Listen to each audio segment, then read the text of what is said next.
Freedom oil అని అంటే ఒక టాప్ బ్రాండ్ లాగా ఎస్టాబ్లిష్ అనేది మీరు చేశారు. కర్ణాటకలో ఒక టాప్ యాక్టర్ తో యాడ్ షూట్ చేసి కూడా మీరు లాంచ్ చేశారు. దాని తర్వాత అది ఇంప్లిమెంట్ చేసిన తర్వాత రెస్పాన్స్ ఎలా వచ్చింది? ఈ 2 స్టేట్స్ లో ప్రొడక్ట్ డిస్ట్రిబ్యూట్ చేస్తూ సరైన క్వాలిటీ ఇస్తూ సరైన ధర ఇస్తూ చేసే కంపెనీ లేదు. అది మాకు మంచి అవకాశం. సో అందుకే ఆ ప్లాంట్ పెట్టినప్పుడు కూడా మనం ఒక ఇంటర్నేషనల్ ఒక గ్లోబల్ స్టాండర్డ్స్ లో పెట్టాం. ఒక ఫిల్మ్ స్టార్ లేకపోతే ఒక స్పోర్ట్స్ పర్సన్ తీసుకొచ్చి కన్స్యూమర్స్ ను ఇన్ఫ్లుయెన్స్ చేయాలి. యష్ అండ్ రాధిక చాలా పాపులర్ అయిపోయారు. KGF చెప్తే చాలా ప్రౌడ్ గా ఫీల్ అవుతారు. అతను మనకు బ్రాండ్ అంబాసిడర్ అయిన తర్వాత చాలా మార్పు వచ్చింది. ఇప్పుడు వర్డ్ ఆఫ్ మౌత్ పబ్లిసిటీ ఆ స్టేజ్ మన బ్రాండ్ వచ్చింది. ఒక కన్జ్యూమర్ ఇంకో కన్జ్యూమర్ ఇప్పుడు ఫ్రీడమ్ వాడండి బాగుంది అన్న స్టేజ్ మన బ్రాండ్ కర్ణాటకలో తీసుకోవడం కాదు. బిగ్గెస్ట్ ప్రాబ్లమ్స్ ఏంటంటే ఎంప్లాయీస్ అనేది ఎక్కువ కాలం ఉంటలేరు. 1 month 2 months 3 months అంతే. ఎంప్లాయీస్ హ్యాపీగా వర్క్ చేయాలంటే కంపెనీలో లాంగ్ టర్మ్ వరకు వర్క్ చేయాలనంటే ఇప్పుడు మీరు ఫస్ట్ ఆఫ్ ఆల్ ఎలాంటి కల్చర్ అనేది మీరు ఫాలో అవుతున్నారు? కల్చర్ అంటే behaviour. Better word is the culture, but in way it is kind of behaviour. ఒకతను ఒక హెడ్ ఆఫ్ ద డిపార్ట్మెంట్ అయ్యాడు, 2 lakhs మంత్స్ శాలరీ తీసుకుంటున్నాడు, నేను ఇక్కడ 1 lakh శాలరీ. ఈ పియర్ ప్రెషర్ వల్ల ఒక మంచి ఎంప్లాయీస్ కావాలంటే you have to build an image for you. ఈ రోజు కొన్న ప్రోడక్ట్ రేపు కొనడం అనేది కష్టమైపోయింది. ఎందుకంటే lot of options and varieties. First మనం ఒక అవేర్నెస్ క్రియేట్ చేసాము. అవేర్నెస్ తర్వాత బ్రాండ్ కొనాలని లేదు, అతను కన్సిడరేషన్ సెట్ లోకి మూవ్ చేయాలి. అంటే ఇతను నేను కొనాలి అన్న మైండ్ సెట్ లోకి మనం మూవ్ చేయాలి.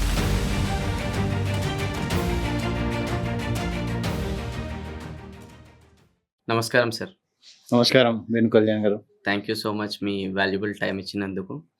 And this podcast specially as a shared in intro, ఇది స్మాల్ అండ్ మీడియం బిజినెస్ ఓనర్స్కి ఒక బ్లూ ప్రింట్ లాగా అనుకోండి, లేదంటే ఒక రోడ్ మ్యాప్ లాగా ఉండాలని మీ ఎక్స్పీరియన్స్ ద్వారా కోరుకుంటున్నాను సార్. ఇన్ఫ్యాక్ట్ నాకు ఈ అవకాశం ఇచ్చినందుకు మీకు అందరికీ కృతజ్ఞతలు. తర్వాత ఏంటంటే నేను ½ an hour మీతోటి ఈ స్టూడియోకి ముందు మీతో మాట్లాడినప్పుడు ఎంతో మీరు అంటే అంటే ఎవరి మోటివేషన్ లేకుండా మీ సెల్ఫ్ ఇన్స్పైర్డ్ మీ ప్రయాణం జరిగిందని తెలియడం చాలా సంతోషం. తర్వాత ఎంతోమంది ఈరోజు నేను లైఫ్లో ఒక కోచింగ్ లేక వెనకబడుతున్న వాళ్ళకు, ఒక మోటివేషన్ లేకుండా వెనకబడుతున్న వాళ్ళకు మోటివేషన్ ఇచ్చి కోచింగ్ ఇచ్చి మీరు ఎంతోమంది జీవితాలు మార్చారు. అది చాలా గొప్ప విషయం. సో నాకు వీలైనంత కృషి ఈరోజు సపోర్ట్ మీకు ఇచ్చి ప్రయత్నిద్దాం. Thank you so much sir. Sir almost 38 years of experience మీరు. డిఫరెంట్ కంపెనీస్ అని చెప్పలేను, ఎందుకంటే ఇందాక నేను మీతోని బిఫోర్ పాడ్కాస్ట్ డిస్కస్ చేసినప్పుడు ఆల్మోస్ట్ మీ 38 years ఎక్స్పీరియన్స్లో ఓన్లీ 3 కంపెనీస్లోనే మీరు వర్క్ చేశారు. అది చాలా పెద్ద షాకింగ్ లాగా నాకు అనిపించింది. ఇప్పుడు కూడా డైజెస్ట్ చేసుకోలేకపోతున్నాను నేను, ఎందుకంటే నేను స్మాల్ అండ్ మీడియం బిజినెస్ ఓనర్స్ని అడ్రస్ చేస్తున్నప్పుడు వాళ్ళు బిగ్గెస్ట్ ప్రాబ్లమ్స్ ఏంటంటే ఎంప్లాయీస్ అనేది ఎక్కువ కాలం ఉంటలేరు. ఎక్కువ కాలం అంటే కూడా డ్యూరేషన్ వచ్చేసి 1 month 2 months 3 months అంతే. సో అట్లాంటిది మీరు 38 years ఎక్స్పీరియన్స్లో ఓన్లీ 3 కంపెనీస్లోనే మీరు వర్క్ చేయడం అనేది ఇది ఎలా పాసిబుల్ అయింది? దాని వెనకాల సీక్రెట్ ఏంది? అసలు ఆ మైండ్ సెట్ ఏంటి? సో దట్ చాలామందికి ఇది బిజినెస్ ఓనర్స్ కూడా అది అర్థం కావాలి. అరే, ఒక టీమ్ మెంబరు ఇన్ని సంవత్సరాలు ఒక కంపెనీలో అసలు వర్క్ చేస్తాడా అని మీ క్వశ్చన్, అంటే వాళ్ళ క్వశ్చన్ మార్క్కి మీరు ఒక ఆన్సర్ అనమాట. ఎస్, చేయగలుగుతాడు. అంటే అది ఎట్లా చేయగలుగుతాడు అనేది మీరు చెప్పాలి. ఎందుకంటే నేను ఇందాక కూడా అన్నది ఏంటంటే people won't leave organization, people leave bosses. Okay, so అలా మీరు ఎలాంటి మేనేజ్మెంట్తోని మీరు వాళ్ళ సపోర్ట్ ద్వారా మీరు ఇంతకాలం మీరు వర్క్ చేశారు, వాళ్ళ గురించి కూడా చెప్పండి. అండ్ మీరు ఇన్ని సంవత్సరాలు స్టిక్ అయ్యి ఇంత లాంగ్ టర్మ్లో ఉండి మీ బెస్ట్ కన్నా మించి ఇవ్వడానికి కూడా రీజన్ ఏంటి? మీరు చెప్పేది అతిశయోక్తి ఏం లేదు, అది నిజము. నేను ఆల్మోస్ట్ ప్రతి వారం ఒక 1 or 2 ఇంటర్వ్యూస్ నేను చేస్తా ఉంటే నాకు నచ్చని విషయం ఏంటంటే 1 yearకు 6 monthsకు 2 yearsకు జాబ్ చేంజ్ చేస్తూ ఉన్న CVs చాలా వస్తాయి. జనరల్గా నేను ప్రయారిటీ ఇవ్వను. బట్ ఈ రోజు ఉన్న సిచ్యువేషన్స్ బియాండ్, అది సెపరేట్ టాపిక్. మనం ఎందుకు మారాల్సి వచ్చినప్పుడు 2-3 కారణాలండి. ఒకటి కంపెనీ ఎంప్లాయర్ టు అంటే మేనేజ్మెంట్కు ఎంప్లాయీకి ట్రీట్మెంట్ సరిగా లేకపోవడం, బాస్ అంటే ఆర్గనైజేషన్ బాస్ వేరు, ఆర్గనైజేషన్ నుంచే మన బాస్ వస్తారు. ఆర్గనైజేషన్ వాల్యూస్ ఇంకా కరెక్ట్గా ఉంటే ఆ బాస్ ఆ వాల్యూస్ నమ్మితే అదే వాల్యూ సిస్టమ్ను కూడా మన కిందికి మనం ట్రాన్స్లేట్ చేయడం జరుగుతుంది. సో ఒకటి ఆర్గనైజేషన్ వాల్యూస్, బాస్ ఒకటి. 2 మీ యొక్క మనసు ఒకవైపు ఉంటుంది, కానీ మీరు చేసే పని ఒకవైపు ఉంటుంది, ట్రస్ట్ లేక. రెండోది ఈరోజు చాలా వరకు ఇవన్నీ ఒక ఎత్తు అయితే, చాలా వరకు నాకు ఈరోజు సివిస్ చూసి ఇంటర్వ్యూ చేసినప్పుడు బాగా ఏంటంటే పియర్ ప్రెషర్ ఎక్కువ. ఈరోజు ఏమైందంటే గత 30 yearsలో చాలా మన భారతదేశం చాలా అభివృద్ధి చెందింది. So there was a scarcity of employment ఉంది. సో అతని ఒక డీప్ డైవ్, అతని టోటల్ నాలెడ్జ్, అతని ఒక ఎక్స్పీరియన్స్ పెద్ద అవసరం లేదు. లిటిల్ బిట్ ఉన్నా చాలు, డబుల్ శాలరీస్ ఇచ్చునే కంపెనీస్ ఈ గత 3 decadesలో బాగా వచ్చాయి. దాంతో ఒక పియర్ ప్రెషర్ వల్ల, అంటే మారాలనుకుని లేకపోయినా కానీ పియర్ ప్రెషర్ వల్ల తనందరూ ఒకటే కాలేజీలో ఉండి, ఒకతను ఒక హెడ్ ఆఫ్ ద డిపార్ట్మెంట్ అయ్యాడు, తనేమో ఇంకా ఒక ఏరియా సేల్స్ మేనేజర్గా ఉన్నాడు, అదొక విషయం కావచ్చు.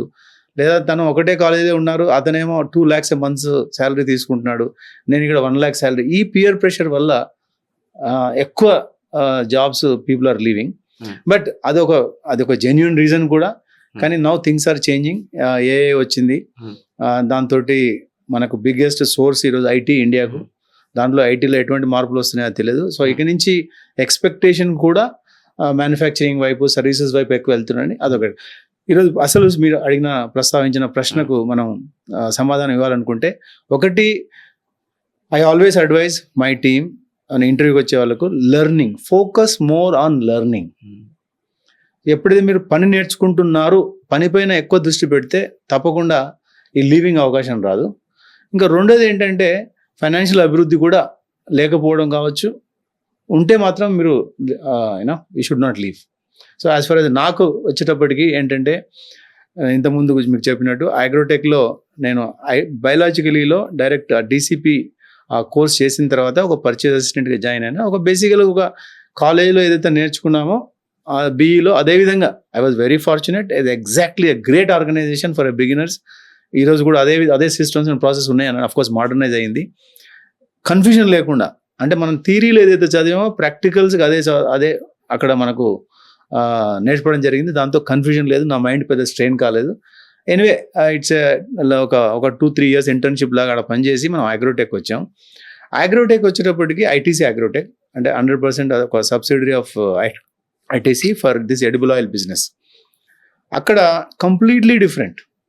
మనం చదువుకున్నది ఏదీ లేదు, అంటే అక్కడ ద స్పీడ్ ఆఫ్ గ్రోత్ అంత ఉండింది. So lot of times you have to achieve the task. How you do is least important, but the quality of the job, ఎంత ఎఫర్ట్స్ పెట్టి చేసాము, ఎంత కష్టపడి పెట్టి చేసాము, ఎంత మనీతో కాకుండా రిజల్ట్ టైం కావాలి. సో ఆ కంపెనీలో చాలా బ్రిలియంట్ బ్రెయిన్స్. నేను ఒక బీకామ్ చదివి అక్కడ జాయిన్ అయినప్పుడు ఒక ఐఐఎమ్స్, ఐఐటీస్, తర్వాత chartered accountants, best of the institutes అక్కడ పనిచేసినప్పుడు వాళ్ళ మైండ్ నేను పిక్ చేసుకోవడం జరిగింది.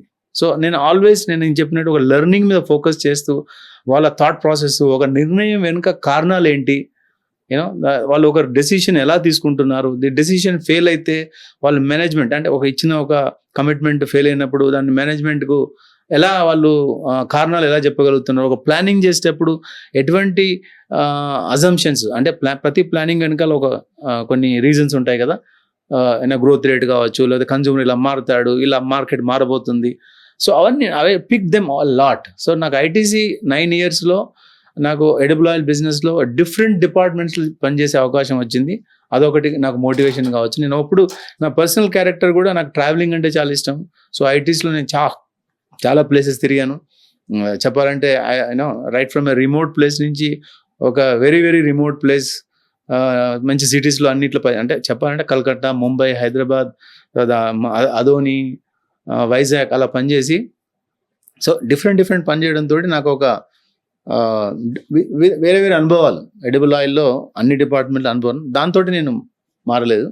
అదొకటి. సో నా what I wanted learning, I got it. What I wanted growth, of course, IT is a great company. They have taken care of people. I got it. Then the exposure to different works, I got it. I didn't leave. Then the current founder, our Gemini Edibles and Fats, the founder, Mr. Pradeep Chaudhary, was a business head, IT's లో. Then అతను బయటకు వచ్చి అతను వేరే business start చేశాడు. So నన్ను అడగడం జరిగింది, నేను వెళ్ళాను. తర్వాత ఆ ప్రయాణం అతనితోటే ఇప్పుడు నడుస్తూ ఉంది. సో అలా నేను కంపెనీలో మారే అవకాశాలు నాకు ఎప్పుడు కలగలేదు. నా CV ఇంతవరకు నేను ఏ కంపెనీకి అప్లై చేయలేదు. ఈరోజు కూడా చాలామంది నాకు అడుగుతూ ఉంటారు, మేము we want to invest this edible oil company start చేస్తాం. I said that's not my interest. Great. So if I had to advise to youngsters who are learning, focus more on learning. Hmm. If you feel learning is a more priority initial part of your career, money is not a priority, position is not a priority అనుకుంటే కనుక తప్పకుండా మీరు mind convince చేసుకొని long నడవచ్చు. ఈరోజు మేమంతా చూసేది యంగ్స్టర్స్లో ఎంతవరకు స్టెబిలిటీ ఉంది. Correct. సో స్టెబిలిటీ నాకు ఆల్వేస్ రిక్రూటింగ్ నేను చేసేటప్పుడు stability I see as a major reason. So if somebody had to leave for 3 years 2 years కొంచెం డీటెయిల్గా వెళ్ళి నేను కనుక్కుంటాను అతను ఎందుకు వెళ్ళాడు. ఎందుకంటే ఒకసారి వెళ్ళడానికి కారణాలు కూడా ఆర్గనైజేషన్ కూడా ఉండొచ్చు, యాజ్ యూ సెడ్ బాస్ కూడా ఉండొచ్చు. ఇంకొక బిగ్గెస్ట్ ఛాలెంజ్ ఏంటంటే సార్, ఒకప్పుడు మీరు చూశారు డిఫరెంట్ డెకెట్స్ మీరు చూశారు కాబట్టి, ఒకప్పుడు ఎలా ఉండేనంటే కొట్టినా కూడా ఆర్గనైజేషన్లో చేసేవాళ్ళు జాబు. దాని తర్వాత ఎలా ఉండేనంటే కొడితే భరించేవాళ్ళు కాదు, అట్లీస్ట్ తిడితే భరించుకుంటే చేసేవాళ్ళు. ఇప్పుడు కొడితే తిడితే కాదు సార్, పని ఎందుకు చేయలేదంటే మానేస్తున్నారు. మెచ్చుకోకపోతే అప్రిషియేట్ చేయకపోతే ప్రాబ్లం, లేకపోతే ఇంకా గట్టిగా పని ఎందుకు చేయాలని అడిగితే కూడా మానేస్తున్నారు అనమాట. అంటే అంత ఈగోగా తీసుకుంటున్నది ఈ మధ్యకాలంలో. సో ఎందుకు ఇలా తీసుకుంటున్నారు వీళ్ళు? అండ్ వీళ్ళు ఎదగాలంటే ఒక ఎంప్లాయీ గ్రోత్ మైండ్ సెట్ అనేది ఎలా ఉండాలి అసలు? ఈరోజు మనం మాట్లాడే విధానంలో చాలా మార్పులు అవసరం. ప్రస్తుతం ఉన్న సామాజిక మార్పుల వల్ల అది మన స్కూల్ డేస్ నుంచి బిగిన్ అయింది. నా స్కూల్లో నేను హోంవర్క్ సరిగా చేయకపోయినా లేకపోయినా ఇట్లా కట్ట తీసుకొని ఇట్లా కొట్టిన రోజులు చాలా ఉన్నాయి. మనం ఈజీగా తీసుకున్నాం. ఈ రోజు ఈ మధ్యనే నా క్లాస్మేట్స్, మా school 10th class school mates, మేము ఒక 10 or 12 of us కలిసినప్పుడు అందులో 2 హెడ్ మాస్టర్స్ ఉన్నారు. సో ఇప్పుడు స్ట్రిక్ట్ అడ్వైజ్ ఏంటంటే, ఒకప్పుడు 10 years బ్యాకే, వాళ్ళు 10 కాదు 20 years బ్యాకే అసలు కట్టె పట్టుకొని తిరగడం లేదు. ఆ రోజులో హెడ్ మాస్టర్ ఒక హోదాగా ఒక స్టిక్ పట్టుకొని మొత్తం స్కూల్ అంతా ఇన్స్పెక్ట్ చేసేవాడు. అందరు పిల్లలు వచ్చారా లేదా, టీచర్లు చెప్తున్నారా లేదా. ఇప్పుడు స్టిక్ పట్టుకుంటే పనిషబుల్. సో మా wife is a teacher, I teacher at home. We cannot even ఒక యాంగ్రీ ఒక గెస్చర్ కూడా చూపెట్టడానికి లేదు. సో అది మనం స్కూల్ డేస్ నుంచే స్టార్ట్ అయింది, అదొకటి. సో ఆల్వేస్ ఈ రోజుల్లో ఎట్లా అంటే, ఒక మంచి ఎంప్లాయీస్ కావాలంటే you have to build an image for you, right? So అటువంటి మంచి ఎంప్లాయీస్ని అట్రాక్ట్ చేయాలంటే ఎంప్లాయీస్ ఉండాలంటే తప్పకుండా ఎమోషన్, అతని యొక్క విలువల ప్రకారం పనిచేయడం చాలా అవసరం. ఇది మార్పు జరిగింది. సో ఆటోమేటిక్గా అది మంచిదే యాక్చువల్గా. ఎందుకంటే ఒక మంచిగా ఒక ప్రోత్సాహకరంగా మాట్లాడి అతనిలో మార్పును మనం తీసుకురాగలిగితే దానికి మించింది లేదు ఈరోజు. అందుకే కదా కోచింగ్ చాలా ఇంపార్టెన్స్ వచ్చింది కదా. మీరు దాంట్లో చాలా ఒక PhD చేసి ఉంటారు. అతన్ని కొట్టకుండా తిట్టకుండా అతను ఎలా మార్పు చేసుకురావాలో ఒక ప్రాక్టికల్ ఎగ్జాంపుల్స్ ఇస్తూ చాలా అవసరం అది ఈరోజు. ఎందుకంటే ఈరోజు డిఫరెంట్ టెంపర్మెంట్స్ తోటి పీపుల్ వస్తున్నారు. సో డిఫరెంట్ పరిస్థితుల నుంచి పీపుల్ వస్తున్నారు. సో అందరినీ ఒకటే తిట్టడం కాదు, కొంచెం హాట్ అండ్ కోల్డ్ ఉండాలి రియల్ టైంలో. మొత్తం ప్రోత్సాహం కాకుండా మొత్తం వెరీ పాజిటివ్ కాకుండా అప్పుడు కొంచెం ఉండాలి. అదే I'm of 50+ years, that's my school of thought. అలానే సార్ ఇంకా కొంచెం ఒక 2-3 పాయింట్స్ కూడా చెప్పండి. ఏంటంటే ఒక ఎంప్లాయీ గ్రోత్ మైండ్ సెట్ ఎలా ఉండాలి అంటే, ఫర్ అన్ ఎగ్జాంపుల్ ఓనర్షిప్ కావచ్చు, లేదంటే ఒక టైం పంచువాలిటీ కావచ్చు, డిసిప్లిన్ కావచ్చు, లేదు అని అంటే మిస్టేక్స్ చేయడానికి కొంచెం ముందరికి రావడం కావచ్చు. అట్లా ఒక ఎంప్లాయీ గ్రోత్ మైండ్ సెట్ కూడా ఎలా ఉండాలి, సో దట్ అతను ఆర్గనైజేషన్ అనేది ఎదుగుదల అనేది ఉంటుంది. లేదు అని అంటే కూడా ఆర్గనైజేషన్ ఉంటాడు, కానీ సంవత్సరాల నుంచి ఒకటే డిజిగ్నేషన్కి ఉంటే కూడా అది వాల్యూ ఉండదు కదా సార్. సో ఎవాల్వ్ కావాలంటే కూడా దానికి ఎలాంటి మైండ్ సెట్ ఉండాలి? సో మా ఆర్గనైజేషన్ జాయిన్ అయ్యే వాళ్ళందరికీ మేము ఒకటే, మా MD కానీ నేను కానీ, if you are not growing, ఈ కంపెనీలో ఈ ఆర్గనైజేషన్లో మీరు అభివృద్ధి సాధించకపోతే తప్పకుండా మీకు ఇంకా మంచి అభివృద్ధి వేరే అవకాశం వస్తే వెళ్ళండి. ఓకే, నేను కూడా లైక్ చేస్తానని అతను చెప్తాడు, అది కూడా నా ఫిలాసఫీ. సో ఇప్పుడు గ్రోత్ రాకపోవడానికి చాలా కారణాలు ఉంటాయి. ఒకటి అతని గ్రోత్ రాకపోవడం, ఒకటి ఆర్గనైజేషన్ పెరగాలి. ఒక ఆర్గనైజేషన్ కనుక గ్రోత్ ఉంటే తప్పకుండా ఎంప్లాయీస్కి గ్రోత్ వచ్చే అవకాశం ఉంటుంది. ఆర్గనైజేషన్కి గ్రోత్ లేకపోతే తప్పకుండా ఎంప్లాయీ కూడా పెరిగే అవకాశం ఉండదు. అది స్టేటస్ కావచ్చు. రెండోది శాలరీ గ్రోత్, అంటే ఆర్గనైజేషన్స్కు ప్రాఫిట్స్ పెరిగితే ఇతను కూడా శాలరీస్ ఎక్కువ పెరిగే అవకాశం ఉంది. ఈరోజు ఇన్ఫ్లేషనరీ ఇంక్రీజెస్ అయితే అన్ని కంపెనీలు ఇస్తాయని అనుకుందాము. సో ఇది ఈరోజు అంటే మంచి ఆర్గనైజేషన్ జాయిన్ అవ్వడం, ఒక గ్రోయింగ్ ఆర్గనైజేషన్, మీరు గత 30 yearsలో మీరు తీసుకుంటే ఒకప్పుడు ఎయిర్లైన్స్ గ్రోత్ బాగా వచ్చింది. ఈరోజు ఎయిర్లైన్స్ గ్రోత్ లేదు. సో ఎయిర్లైన్స్లో ఎవరైతే జాయిన్ అయ్యారో ఒక మంచి అభివృద్ధి సాధించారు. రోజులలో ఈ టీవీ కంటెంట్ మన స్టార్ ఛానల్, స్టార్ కావచ్చు, జీ కావచ్చు, ఆ టైంలో ఆ ఫీల్డ్లో వెళ్ళిన వాళ్ళకు చాలా గ్రోత్ వచ్చింది. సో ఈరోజు మనం రైట్ గ్రోత్ ఉన్న ఫీల్డ్లో మనం ఉండాలి ఫస్ట్. అది అతను చేసుకున్న మా ఎంప్లాయీ చూస్ చేసుకున్నప్పుడు, తర్వాత అతన్ని అక్కడ కృషిని బట్టి అతనికి పెరిగే అవకాశం ఉంది. రైట్. సో టిప్స్ విషయానికి వచ్చేటప్పటికైతే ఒకటే, you have to give priority to learning, then the earning will follow, but learning has to be a top priority. అలానే responsibility, of course, ownership mindset. అది it's basic culture of the organization. అంటే మాకు కూడా మేము 2010లో ఈ organization start అయింది. We are of little initially ఒక 30 people, we have become 2,000 crore company, 3,000 crore company. So we need, మా అందరు కూడా we are all 50+. So we want to create next level of leadership. So మా ఎండి వరి అంతా ఉండింది. నేను నాతోటి ఒక 15-16 peopleతో జర్నీ ఒక 100 people వరకు వచ్చింది. ఇక no this organization becoming 200 people అవుతుంది. ఇదే వాల్యూస్ నేను మెయింటైన్ చేస్తానా, నేను అంటే టాప్ లెవెల్ న్యూ రిక్రూట్లో నేను మేనేజ్ చేస్తానా అన్న అనుమానం అతనికి ఎప్పుడు ఉండింది. కానీ ఏమవుతుందంటే టుడేస్ యంగ్స్టర్స్ చాలా smart, they go by the surroundings. చుట్టుపక్కల కంపెనీలో ఎటువంటి కల్చర్ ఉంది ఆ కల్చర్ని వాళ్ళు అడాప్ట్ చేసుకుంటారు. ఇప్పుడు Venu Kalyan comes on time అంటే మీ పొజిషన్లో you don't have to come on time, but are you committed to the work, are you ownership ఉందా మీ చేసే పనిలో, మీ చెప్పే క్రియేటివిటీ ఉందా అంటే తప్పకుండా మీ యొక్క బెస్ట్ హ్యాబిట్స్ని వాళ్ళు పిక్ చేసుకొని మేము ఇంప్రెస్ చేసే ప్రయత్నం చేస్తారు. సో ఈరోజు యంగ్స్టర్స్ స్మార్ట్ అదే కాబట్టి ఆర్గనైజేషన్ ఆ లీడర్ ఏదైతే వాల్యూస్ ఫాలో అవుతుంది అంటే అతను కనుక ఓనర్షిప్ తీసుకుంటే తప్పకుండా కింది వాళ్ళు ఓనర్షిప్ తీసుకునే అవకాశం ఎక్కువ ఉంది. అందరూ ఉందని నేను అనట్లేదు. అందులో this world is driven by 3 category of people. One top 20%, easy గురించి 20 అంటే నాకు 20 అని కాదు, 10 అని కాదు, top 20 are extremely self motivated, లీడర్షిప్లో ఓనర్షిప్ ఉన్నా లేకపోయినా తన ఓనర్షిప్. ఇంకో కింది వాళ్ళు ఏం చేసినా మనం చేయలేరు. ఈ 60% మెజారిటీ అవుతుంది కదా, నా అభిప్రాయం అయితే, నాకు స్టాటిస్టిక్స్ ఏం లేవు. 60% are influenced by with whom you are. అంటే if you are with good friends you will become good. If the organization is too good, organization committed to task, చేసిన పనిని చేసే ఎన్విరాన్మెంట్ క్రియేట్ చేస్తే అందరూ చేస్తారు. So fortunately my leader he's been good, we all been good. So people who recruited also have been so far are fallen into our culture. Right. And అలానే మీరు ఇందాక ఒక సెకండ్ లైన్ లీడర్షిప్ గురించి చెప్తున్నారు. ఒక ఆర్గనైజేషన్లో ఒక second line leadership create చేయడం అనేది ఎంతవరకు ఇంపార్టెంట్, అండ్ రెండోది ఒకవేళ చేయాలంటే next second line leader create చేయడం అంత ఈజీ కాదు అగైన్. సో ఆ పర్సన్ని మనం ఎలా ట్రైన్ చేసుకుంటూ రావాలి ఆ పేషెన్స్తోని? సెకండ్ లైన్ లీడర్షిప్ తప్పకుండా అవసరం.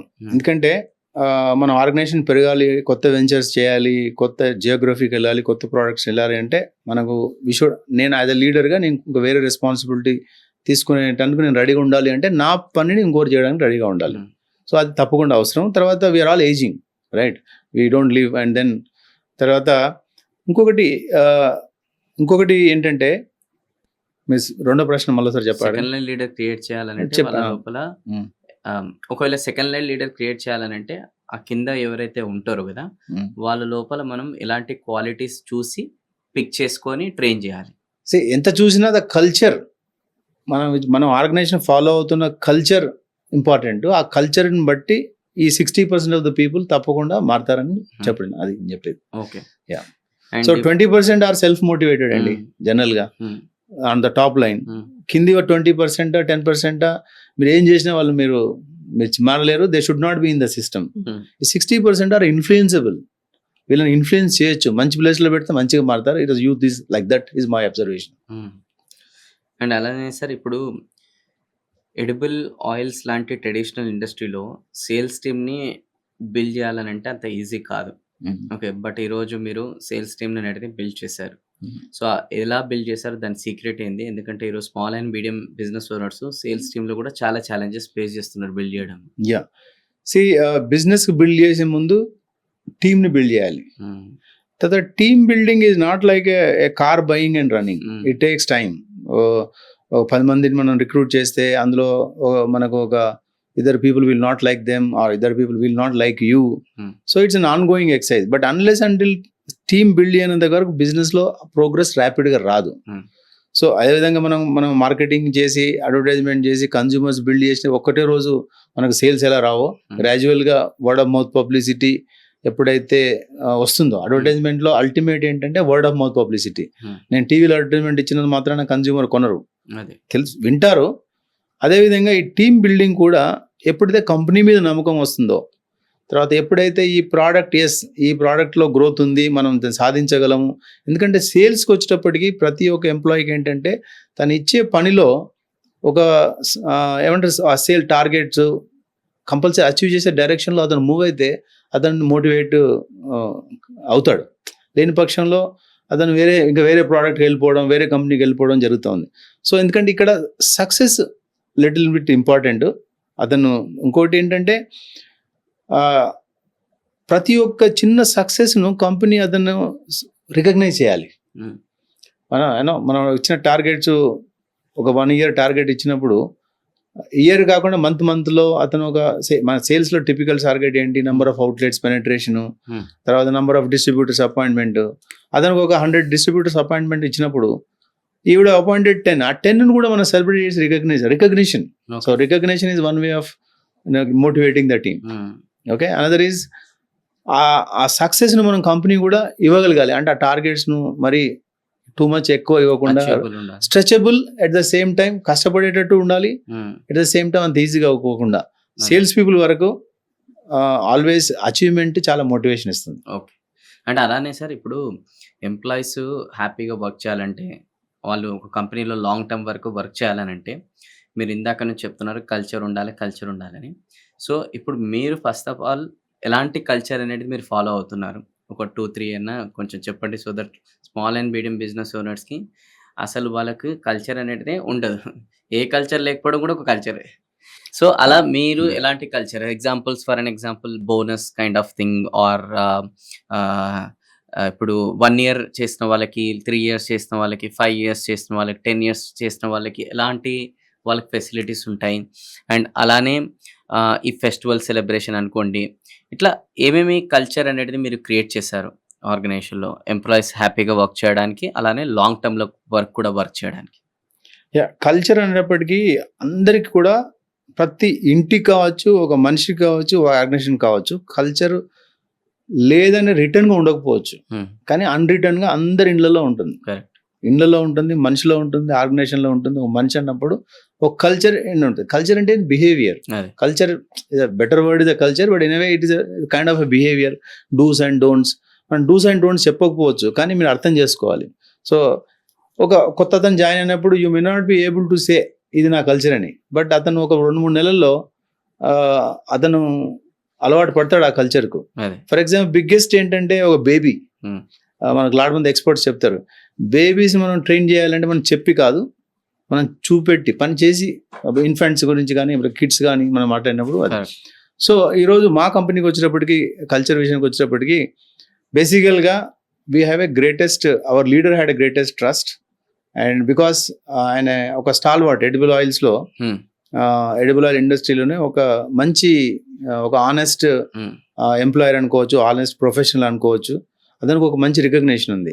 సో ఒక ఎంప్లాయీ ఈ కంపెనీలో జాయిన్ అవుతున్నాడంటే ఈరోజు స్మార్ట్ యంగ్స్టర్స్ కదా, సో తప్పకుండా ఒక లిటిల్ బిట్ ఆఫ్ రీసెర్చ్ చేసే ఎవరైనా జాయిన్ అవుతారు. ఒకటి. సో ఒక బేసిక్గా ఒక ఆనెస్ట్ ఉంది, అదొకటి. ఆనెస్టీ అనేది మేము కల్చర్ క్రియేట్ చేసాము. అది ఆనెస్టీ ఎందుకు క్రియేట్ చేయడం అంటే ఏం జరగలేదు, but is honest. So we have to be honest, under me people have to be honest. Then the ownership attitude, ownership అనేది ఉంటుంది, ownership attitude. So is behaves like that, we behave like that. The next thing is about being truthful. Your honest is fine. Okay, your honest is also in a way truth, but the ownership is there. So and again another, as we gain this success, we started sharing we already have a good variable pay system. Today, if a good person has to say, of course financial need undi, a good variable system undi manaku. Targets meet ayin tarvata, లేకపోతే profits, good profits వస్తే there is a structured ఉంది. దానివల్ల we are able to retain the manpower. And salaries giving on time is also part of culture so that everyone gets motivated. Yeah, giving on time. If you are saying on 10th, you should give on 10th. You should give on 31st, you should give on. In our company, right from 1987, where I worked, నాకు ఒక రోజు కూడా salary late కాలేదు. So ఈ రోజు కూడా salary late కాదు. So అదే సిస్టంలో దిస్ ఐ మస్ట్ టెల్, మా కింద ఈ ఐఎస్ఆర్స్ రిప్రజెంటేటివ్స్ అంటే ఫస్ట్ పాయింట్ ఆఫ్ కాంటాక్ట్ రిటైలర్కు డిస్ట్రిబ్యూటర్స్కు మధ్యలో మన company nominated company recruited sales representatives ఉంటారు. జనరల్గా వాళ్ళు మనం థర్డ్ పార్టీ రోల్స్లో తీసుకుంటాం. అంటే థర్డ్ పార్టీ రోల్స్ అంటే మీకు అర్థమవుద్ది, మన యూత్ కూడా అర్థమైద్ది. వాళ్ళందరినీ మేము కూడా అదే ప్రిన్సిపల్ తోటి నేను 2010లో సేల్స్ తీసుకున్నప్పుడు I'm getting salary on 30th, my employee also should get on 30th అని నేను అదే సిస్టమ్ స్టార్ట్ చేశాను. బట్ ఎలా అయిపోయిందంటే these guys these youngsters 30th salary తీసుకుంటారు, ఫస్ట్ ఐఎమ్ నాట్ కమింగ్ అంటారు. So then I had to change this rule to 5th. But people are living still 5 days అయినా 10th చేశాను. 10th చేసిన తర్వాత చాలా మంది కొంచెం జెన్యున్ గా విషయాలు ఇబ్బంది పడుతున్నారు. ఎందుకంటే ఇన్ని రోజులు మనం 30th ఇచ్చేవాళ్ళం, 5th ఇచ్చేవాళ్ళం. Now as of now I'm still giving on 5th. So ఆ కమిట్మెంట్, ఆ స్ట్రైట్ ఫార్వర్డ్ కమిట్మెంట్ లేక, బట్ ఈ రోజుకు నాకు మా కంపెనీలో నేను 3 కంపెనీలు, 3rd కంపెనీ కదా, ఎప్పుడు ఒకరోజు కూడా శాలరీ లేట్ అయినా లేట్ లేదు. ఈ రోజు కూడా మా దగ్గర సేల్స్ డిపార్ట్మెంట్లో రిప్రజెంటేటివ్స్ కానీ ప్రమోటర్స్ కానీ వేరే సూపర్ మార్కెట్లో ప్రమోటర్స్ గారు ఉన్నారు, అందరికి కూడా 5th, 6th లోగా శాలరీస్ ఇస్తాం. రైట్. అండ్ అలానే ఒక ఆర్గనైజేషన్లో ఇప్పుడు ఒక స్మాల్ అండ్ మీడియం బిజినెస్ ఓనర్స్కి 5 నుంచి 20 బిలో ఎంప్లాయీస్ ఉంటారని అనుకుందాం మనం వాళ్ళకి. సో అందులో ఒక 2-3 మెంబర్స్ని చాలా లాంగ్ టర్మ్ నుంచి వాళ్ళు ట్రైన్ చేసుకుంటూ వస్తుంటారు. సో సడన్లీ ఆ పర్సన్ మానేయంగానే వీళ్ళు డిప్రెషన్లోకి వెళ్తారు. సో అలా పెద్ద కంపెనీస్లో మీరు ఎలా దీన్ని హ్యాండిల్ చేస్తారు? See if you to organization పెరగాలి, మనం ఒక సిస్టమేటిక్గా పనిచేయాలంటే పీపుల్ చాలా ఇంపార్టెంట్. పీపుల్ ఏదో సబ్జెక్ట్ మ్యాటర్ అది. కొంతమంది ఉంటారు ఎన్నో 15 నుంచి ఉంటారు, వాటి టైంకి అతను వెళ్ళిపోతాడు. But I mean today not growing అంటే నీ మైండ్ సెట్ మార్చుకోకపోవడం, అది ఆర్గనైజేషన్ పెరగకపోవడం మెయిన్ కారణం. కానీ రెండోది ఏంటంటే, ఒకటి మానిటరీయే కాదు, మనం ఈరోజు అతనికి ఎంత ఫైనాన్షియల్ నీడ్ ఎంత ఉంది ఏంటి అంటే, ఫర్ ఎగ్జాంపుల్ ఒక అతనికి అబ్బాయి ఉంటుంది, కాలేజ్ ఫీజు కట్టాలి, మనం శాలరీ బాగా ఇస్తున్నాం కానీ ఫీజు కట్టేసి లేదు. సో అటువంటి ఏమైనా లోన్స్ ఇవ్వడాలు అటువంటి ఏమన్నా కూడా చేయవచ్చు. But end of the day people, there are 2 kinds of people. ఒకటి people who are just want money, people who want just learn. కానీ కొంచెం ఫ్యామిలీ కనెక్షన్ కనుక ఎస్టాబ్లిష్ చేసుకుంటే అది ఓనర్ టు ఎంప్లాయీ కొంచెం కూడా బెటర్ ఉంటుంది. Engage in the personal problems, తర్వాత ఎంగేజింగ్ ఇన్ ది హ్యాపీనెస్, అదొకటి కూడా చేసి మనం రిటర్న్ చేసిన తర్వాత కూడా పర్సన్ మానేస్తే ఆ సిచ్యువేషన్ ఎట్లా హ్యాండిల్ చేస్తారు? దానికి తప్పకుండా systems and process only can help. ఒక స్టాండర్డ్ SOP. ఎందుకంటే ఈరోజు మనం అతను రిక్రూట్ చేసినప్పుడు అతను ఉంటాడని అనుకోకూడదు. మనం ఒక 5 years వెళ్ళొచ్చు. బట్ ఈరోజు యూత్ పాయింట్ ఆఫ్ వ్యూ నా అడ్వైజ్ ఏమి ఇచ్చానంటే, అట్లీస్ట్ ఒక దగ్గర ఉన్నారంటే లెర్నింగ్ మీరు ఫోకస్ చేయండి. కానీ బట్ వేరే కంపెనీ అతను మంచి అవకాశం ఇచ్చినప్పుడు ఎందుకు వెళ్ళకూడదు? Look at from A employee perspective. Employer perspective అతను ఉండాలి. ఓకే, నువ్వు అన్ని విధాలుగా అతనికి సహకరించావు, అన్ని విధాలు హెల్ప్ చేసావు, ఉండాలనుకోవడం అయితే employer point of view. Company SME owner point of view అయితే, ఎంప్లాయీ పాయింట్ ఆఫ్ వ్యూ అతను ఎందుకు ఉండాలి ఒక మంచి అవకాశం వచ్చినప్పుడు?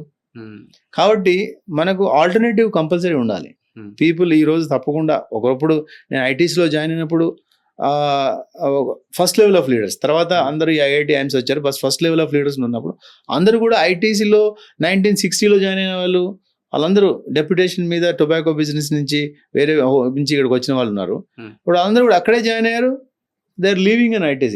ఆ రోజు అంటే లాయల్టీ మనం ఈరోజు అంత లాంగ్ టర్మ్ ఎంప్లాయ్మెంట్ ఈరోజు మనం యూత్ నుంచి ఎక్స్పెక్ట్ చేయడానికి లేదు. సో మీ దగ్గర బ్యాకప్ ప్రాసెసెస్ కరెక్ట్ ఉండాలి. ఇతను వెళ్తే ఏంటి, సో దానికి కావాలంటే తప్పకుండా స్కేల్ బిల్డ్ చేయడం చాలా ఇంపార్టెంట్. ఇప్పుడు ఒక 15 మంది ఉన్నప్పుడు మీరు ఎంతమందిని స్పేర్గా పెట్టగలరు? సో అదే ఒక 50 people ఉంటే so growing is the secret in a way. You have to grow. If you grow everything is possible. To grow but chicken and egg, విత్తనం ముద్ద చెట్టు ముద్ద అనుకుంటే, so to grow you have a people problem. But if you don't grow people won't come. అలా అయిపోయింది పరిస్థితి. అదే. So always growth organization growth అనేది ఉండాలి. ధీరుభాయ్ అంబానీ ఏం చెప్పారు ఆయన, ఇన్ఫాక్ట్ వాళ్ళ ట్యాగ్ లైన్ కూడా అదే, ఇప్పుడు మార్చారని తెలియదు కానీ growth is life. If you don't grow you don't die today, you die after few years. It depends upon the industry to industry. కొన్ని ఇండస్ట్రీ 5 years కావచ్చు, కొన్ని ఇండస్ట్రీ 10 years పట్టవచ్చు, but if you're not growing you're dying. If you're not growing, you're dying from inside. Correct. That's what I'm saying. But that duration might change from industry to industry. Yes. And highly creativity ఉన్న దగ్గర అయితే it will give immediate. Correct. లేదు కొంచెం brand strong brand build అయితే it will take some time. So you have to grow means you need people.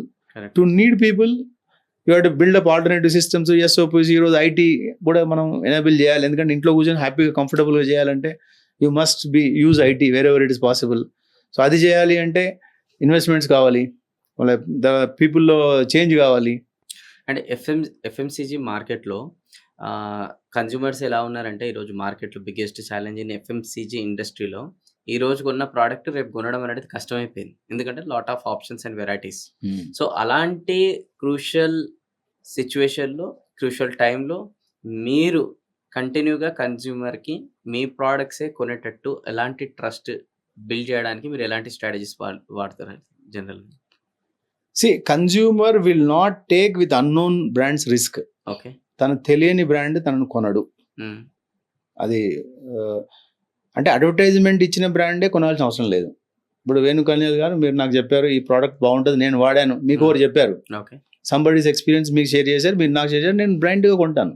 ఎందుకంటే మీరున్న status, మీరు ఒక కోచ్ కాబట్టి మీరు నిజమే చెప్తారు దాంతో.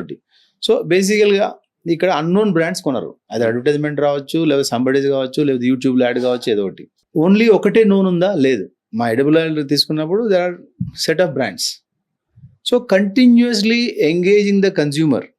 అతను కన్జ్యూమర్ మైండ్లో ఫస్ట్ మనం ఒక అవేర్నెస్ క్రియేట్ చేసాము. అవేర్నెస్ తర్వాత బ్రాండ్ కొనాలని లేదు, అతను కన్సిడరేషన్ సెట్లోకి మూవ్ చేయాలి. అంటే ఇతను నేను కొనాలి అన్న మైండ్ సెట్లోకి మనం మూవ్ చేయాలి. దానికి various quality, price, support of మన రిటైలర్స్ అంటే supply chain partners, making the product visible, available. ఇది తర్వాత ఇన్నోవేషన్, ప్యాకేజింగ్ ఇన్నోవేషన్. ఒకప్పుడు ఉన్న ప్యాకేజింగ్, ఈరోజు ఉన్న ప్యాకేజింగ్ చాలా change, product changes, quality innovation, ఇవన్నీ చేస్తూ తర్వాత అతనికి కన్జ్యూమర్కి ఎటువంటి ఏ అవకాశం, ఏ టైంలో మనం అతనికి దగ్గర ఉండగలమో ఆ దగ్గర. మనం మొదట్లో బ్రాండ్ బిల్డ్ చేసినప్పుడు ఇట్లా వంటల పోటీలు కావచ్చు, తర్వాత డోర్ టు డోర్ మార్కెటింగ్ కావచ్చు, ఇన్ షాప్ ప్రమోషన్ కావచ్చు, కన్జ్యూమర్ ఆఫర్స్ కావచ్చు, ఇచ్చి ప్రోడక్ట్ అతను ట్రై చేయించిన తర్వాత అతను కన్విన్స్ అయిన తర్వాత కంటిన్యూ చేశారు అలా. సో ఇన్ని స్ట్రాటజీస్. బట్ ఇలా చేసిన తర్వాత ఎప్పుడు ఫర్ ఎవర్ ఉంటామంటే లేదు. సంబడి కెన్ ఎన్నో బ్రాండ్స్ ఈరోజు కన్జ్యూమర్ కూడా అయినాయి. So you have to be alert, you have to be కన్జ్యూమర్లో ఏమేమి మార్పులు వస్తున్నాయి, అతని వంటల విధానంలో ఏమేమి మార్పులు వస్తున్నాయి, అతని టేస్ట్ ప్రిఫరెన్స్లో ఏంటంటే మార్పులు వస్తున్నాయి. అంటే ఇది specific to my edible oil గురించి చెప్తున్నాను. తర్వాత హెల్త్ పాయింట్ ఆఫ్ వ్యూ, అతని ఎక్స్పెక్టేషన్ ఏ విధంగా మారుతుంది, అతని ఎక్స్పెక్టేషన్ మనం మీట్ అవుతున్నాయి, ఇవన్నీ టైం టు టైం చేంజ్ చేస్తూ పోతూ మనం బ్రాండ్ ఎలాగాలో ఉంచే ప్రయత్నం చేస్తున్నాం. అదే ఇప్పుడు ఫ్రీడమ్ ఆయిల్ అని అంటే ఒక టాప్ బ్రాండ్ లాగా ఎస్టాబ్లిష్ అనేది మీరు చేశారు. సో ఈ టాప్ బ్రాండ్ లాగా మీరు ఎస్టాబ్లిష్ చేయడానికి అంటే ఎలాంటి ఎగ్జాక్ట్ స్ట్రాటజీస్ వాడారు, అండ్ ఎట్లాంటి టీమ్తో మీరు వర్క్ చేస్తారు, ఎట్లాంటి బ్రెయిన్ స్టార్మింగ్ చేస్తారు ఫస్ట్ ఆఫ్ ఆల్? అంటే అరే ఇప్పుడు మనం ఒక బ్రాండ్ని ఇప్పుడంటే బ్రాండ్ అయిపోయింది కాబట్టి మేము మీకు అడుగుతున్నాం, కానీ మీరు ఆ స్టార్టింగ్ స్టేజ్లో దీన్ని ఒక బ్రాండ్ లాగా తీసుకెళ్లాలని థాట్ ఎట్లా వచ్చింది? అసలు ఫ్రీడమ్ అనే పేరు కూడా ఎలా వచ్చింది, ఎలా పెట్టాలనుకున్నారు దాన్ని? ఆ టైంలో మీరు ఒక కోర్ టీమ్తో ఎలా కూర్చొని డిస్కస్ చేశారు, వాళ్ళు మీకు ఏమి ఇన్పుట్స్ ఇచ్చారు? అంటే ఆ ఎరా చాలా చాలా నాకు మంచి ప్రశ్న, నాకు ఆన్సర్ ఇష్టమైన ప్రశ్న కూడా, దీనికి సమాధానం ఇవ్వడం. అయితే ఏమైందంటే మేము ఇండస్ట్రీలో ఎడిబుల్ ఆయిల్ ఇండస్ట్రీ ఫార్చునేట్లీ మేము చాలా ఏళ్ళ నుంచి పనిచేస్తున్నాము. అయితే అగ్రోటెక్లో మనం ఫస్ట్ మా ఎక్స్పోజర్ ఎడిబుల్ ఆయిల్లో మా టీం కానీ, నాతో పనిచేసే కానీ, మా చౌదరి గారితో పనిచేసే వాళ్ళతో కానీ అగ్రోటెక్ నుంచి వాళ్ళ బ్రాండ్ పేరు సన్ డ్రాప్. ఓకే. సో అక్కడ మనకు అన్ని అనుభవాలన్నీ నేర్చాము. అయితే మనకు బాగా నేర్చుకున్నది ఏంటంటే సన్ఫ్లవర్ డిమాండ్ చాలా ఉంది, కానీ అందుబాటులోకి మనం తేలేకపోతున్నాం సరైన ప్రైస్లో, సరైన క్వాలిటీలో, సరైన ప్రైస్లో. అది మేము గుర్తించిన షార్ట్ కమింగ్. చాలా బ్రాండ్స్ ఉన్నాయి. మేము 2010లో స్టార్ట్ చేసినప్పుడు అందరూ అన్ని టౌన్స్లో మేము యాక్చువల్గా టార్గెట్ చేసింది ఓన్లీ ఏపీ, తెలంగాణ, ఒరిస్సా వరకే.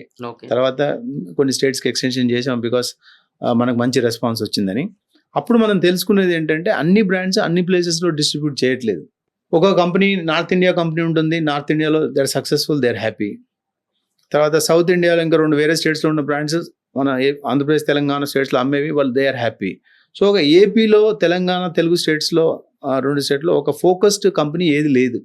ఎంటైర్ ఈ 2 స్టేట్స్లో ప్రోడక్ట్ డిస్ట్రిబ్యూట్ చేస్తూ సరైన క్వాలిటీ ఇస్తూ సరైన ధర ఇస్తూ చేసే కంపెనీ లేదు. అది మాకు మంచి అవకాశం. సో బిజినెస్లో మనం ఏదైనా కొత్తగా మనం ఎస్ఎంఈ గురించి మీరు చెప్పారు కాబట్టి ఏదైనా ఎంటర్ అయ్యాడు అనుకున్నప్పుడు అవకాశాలు ఏంటి అనేది బాగా డీటెయిల్ స్టడీ చేయడం చాలా అవసరం. సో మనకు 20 ఇయర్స్ నుంచి అనుభవం ఉంది కాబట్టి తప్పకుండా మనం దీంట్లో సక్సెస్ కాగలం అనే ఒక గట్టి నమ్మకం ఉండింది. సో అందుకే ఆ ప్లాంట్ పెట్టినప్పుడు కూడా మనం ఒక ఇంటర్నేషనల్, ఒక గ్లోబల్ స్టాండర్డ్స్లో పెట్టాం. అంటే క్వాలిటీ ఇవ్వడానికి, ప్రోడక్ట్ సేఫ్టీ, తర్వాత పీపుల్ సేఫ్టీ, ఆ పాయింట్ ఆఫ్ వ్యూలో ఒక గ్లోబల్ స్టాండర్డ్స్లో డిజైన్ చేయడం జరిగింది ఆ ప్లాంట్. సో అది వేరే టాపిక్ అనుకోండి. సో ఇదొకటి మేము ఫోకస్ చేసింది, డిస్ట్రిబ్యూషను, సరైన ప్రైస్ ఇవ్వడం, సరైన క్వాలిటీ ఇవ్వడం. సరైన ప్రైస్ ఇవ్వాలి అంటే ఈరోజు ఒక 100 tons per day వర్సెస్ ఒక 500 tons డే ప్లాంట్ అనుకోండి. ఈరోజు పాయింట్ ఆఫ్ వ్యూలో చెప్తున్నాను. 500 tons per day ఇచ్చే ప్లాంట్ ప్రైసింగ్ తప్పకుండా తక్కువ ఉంటుంది. ఎందుకంటే వాళ్ళ cost of operation, man power deployment, efficiencies డిఫరెంట్గా ఉంటాయి కాబట్టి. సో మేము ఆ రోజుల్లో అన్ని ప్లాంట్ కెపాసిటీస్ 50-100 tons ఉంటే మాది ఒక 200 tons ప్లాంట్ కెపాసిటీతో స్టార్ట్ అయింది మన జర్నీ. ఈ రోజు మనం 2000 tons per day ప్లాంట్లో కెపాసిటీలో ఉన్నాం. సో సన్ఫ్లవర్ వరకే చెప్తున్నాను, ఇంకా వేరే ఆయిల్స్ ఉన్నాయి, వేరే కెపాసిటీస్ వేరే. సో డిస్ట్రిబ్యూషన్ ఫోకస్డ్, గ్లోబల్ స్టాండర్డ్స్లో టెక్నాలజీని, ప్లాంట్ని పెట్టడము, తర్వాత మార్కెటింగ్ ఎల్లవేళలా చేయడం. వాళ్ళ ప్రయారిటీ మార్కెట్స్ ఇవి కాబట్టి, ఇవి కాదు కాబట్టి వాళ్ళ ప్రయారిటీ అని వాళ్ళ హోమ్ మార్కెట్స్. ఒక మన సొంత తెలుగు స్టేట్స్లో ఒక ఈ విధంగా బ్రాండ్ క్రియేట్ చేసి లేదు అప్పుడు.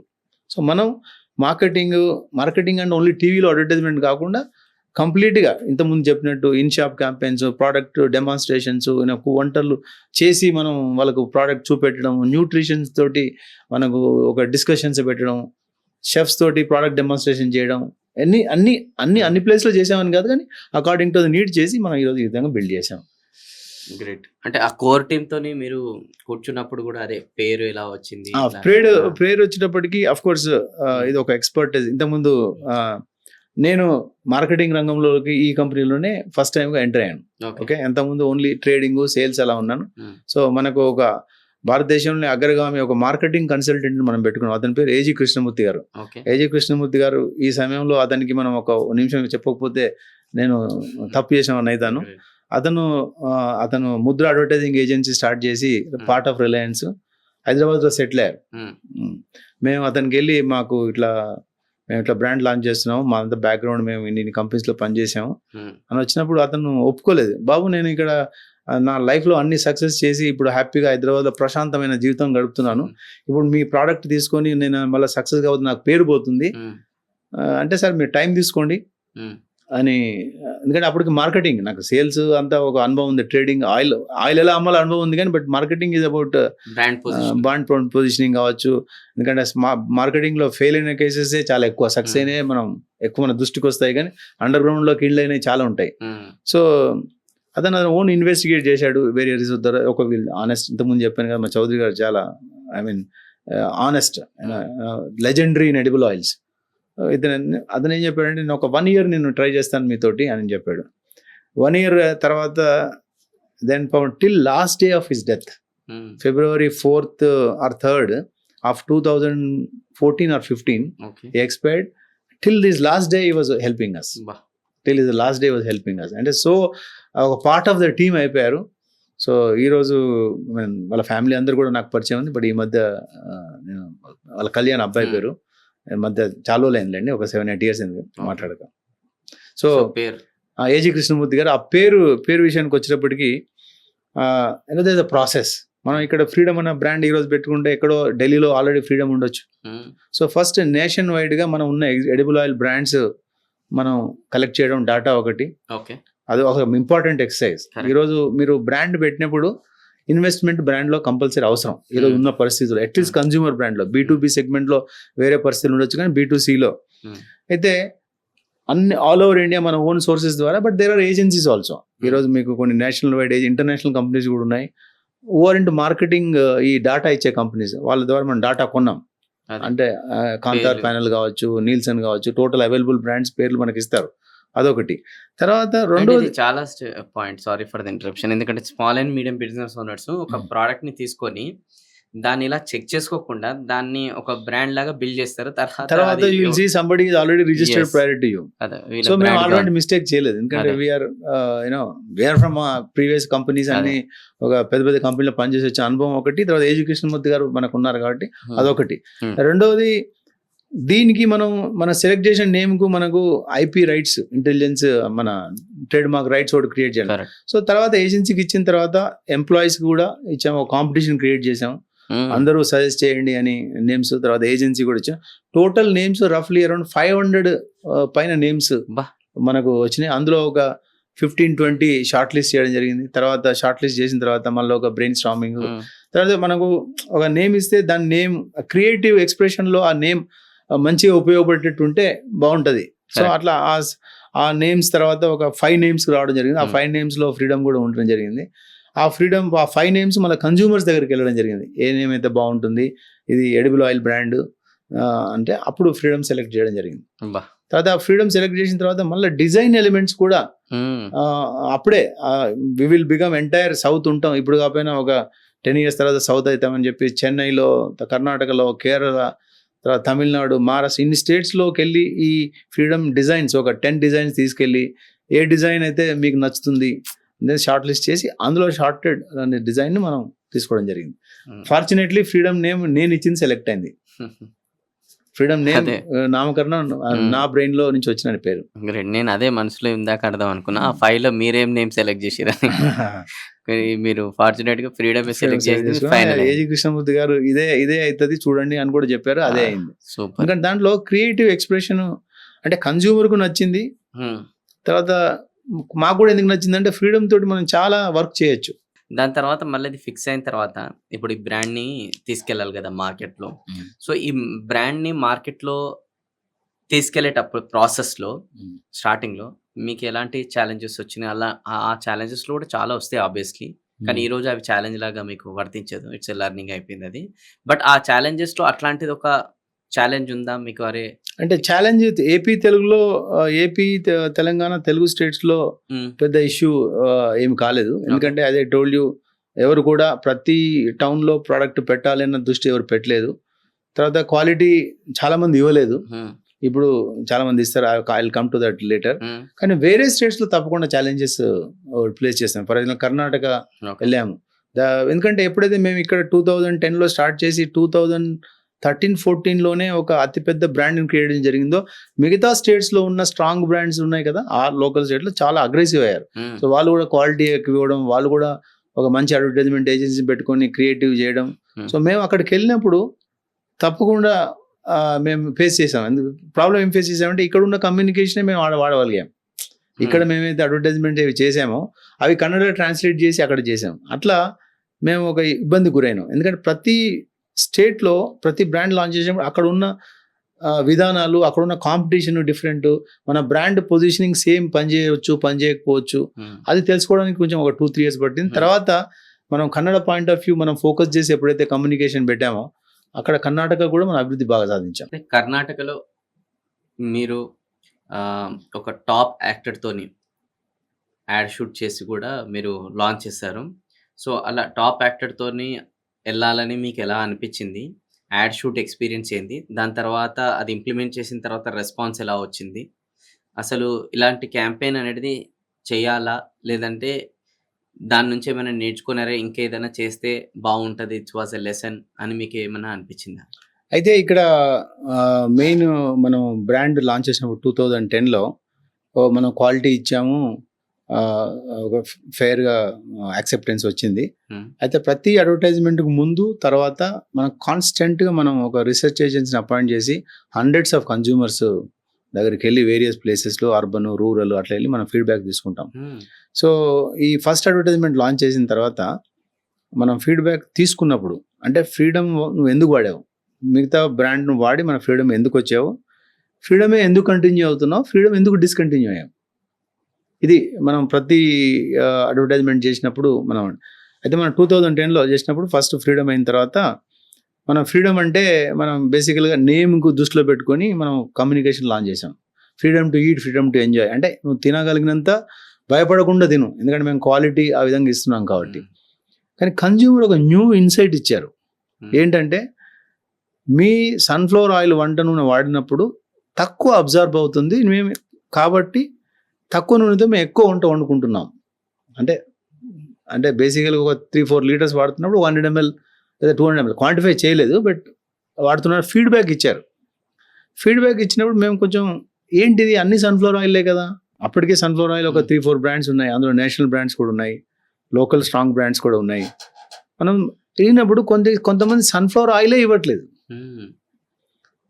సో అది మనం దాన్ని ఆ సెకండ్ కమ్యూనికేషన్ అప్పుడు ఏం చేసామంటే తక్కువ నూనెతో ఎక్కువ వంట అన్న క్యాంపెయిన్ మనం గిల్ట్ అంటే ఫస్ట్ ఏమో freedom to eat, freedom to enjoy అన్న బేసిస్లో కమ్యూనికేషన్, రెండు తక్కువ నూనెతో ఎక్కువ వంట అంటే రియల్గా సన్ఫ్లవర్ ఆయిల్ ఇచ్చి ఒక ఇంటర్నేషనల్ టెక్నాలజీ తోటి మనం ప్రాసెస్ చేసినప్పుడు ఆటోమేటిక్గా మీకు తక్కువే అబ్జర్వ్ చేస్తుంది. మన ఫ్రీడమ్ ఒకటే కాదు, ఏదైనా చేస్తుంది అతను చేసే విధానంగా ప్రాసెస్ చేస్తే.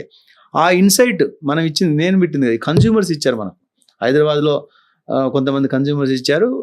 ఆ బేసిస్లో మన కమ్యూనికేషన్ మార్చుకుంటూ ఇక తర్వాత ప్రతి ఒక్క కమ్యూనికేషన్ ఏదో ఒక ఇన్సైట్ తోటి తక్కువ నూనెతో ఒక ఫ్యామిలీ లేకపోతే డాక్టర్ లేకపోతే ఇలా చేస్తూ మనకు చేసాం.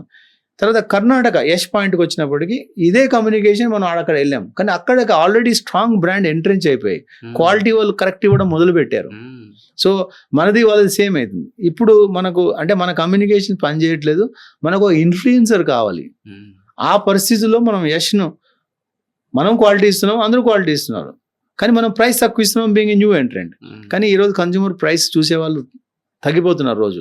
దే వాంట్ అంటే మరి అతి ఎక్కువ ప్రైస్ తీసుకుంటే ఇబ్బంది పడతారు, కంప్లీట్గా కన్జ్యూమర్ మన బ్రాండ్ కొనకపోవచ్చు. ఒక రీజనబుల్ ప్రైస్ ఇస్తే తప్పకుండా క్వాలిటీ ఇస్తే కొంటారు. కానీ మనం ప్రైస్ తక్కువ ఇచ్చినా 2-3 రూపీస్ వాడట్లేదు. అప్పుడు మనకు అనిపించింది మనం 2-3 రూపీస్ ప్రైస్ తక్కువ ఇవ్వడం కాదు మనకి ఇంపార్టెంట్, ఒక ఫిల్మ్ స్టారా లేకపోతే ఒక స్పోర్ట్స్ పర్సనా మనం తీసుకొచ్చి కన్జ్యూమర్స్ని ఇన్ఫ్లుయెన్స్ చేయాలి మనం అన్న పాయింట్ ఆఫ్ వ్యూలో యష్ అండ్ రాధిక అప్పుడు KGF 1 అయిపోయింది, చాలా పాపులర్ అయిపోయారు. కన్నడగాస్ ఆల్సో వాళ్ళు చాలా KGF చెప్తే చాలా ప్రౌడ్గా ఫీల్ అవుతారు. అఫ్ కోర్స్ అది కూడా రియల్.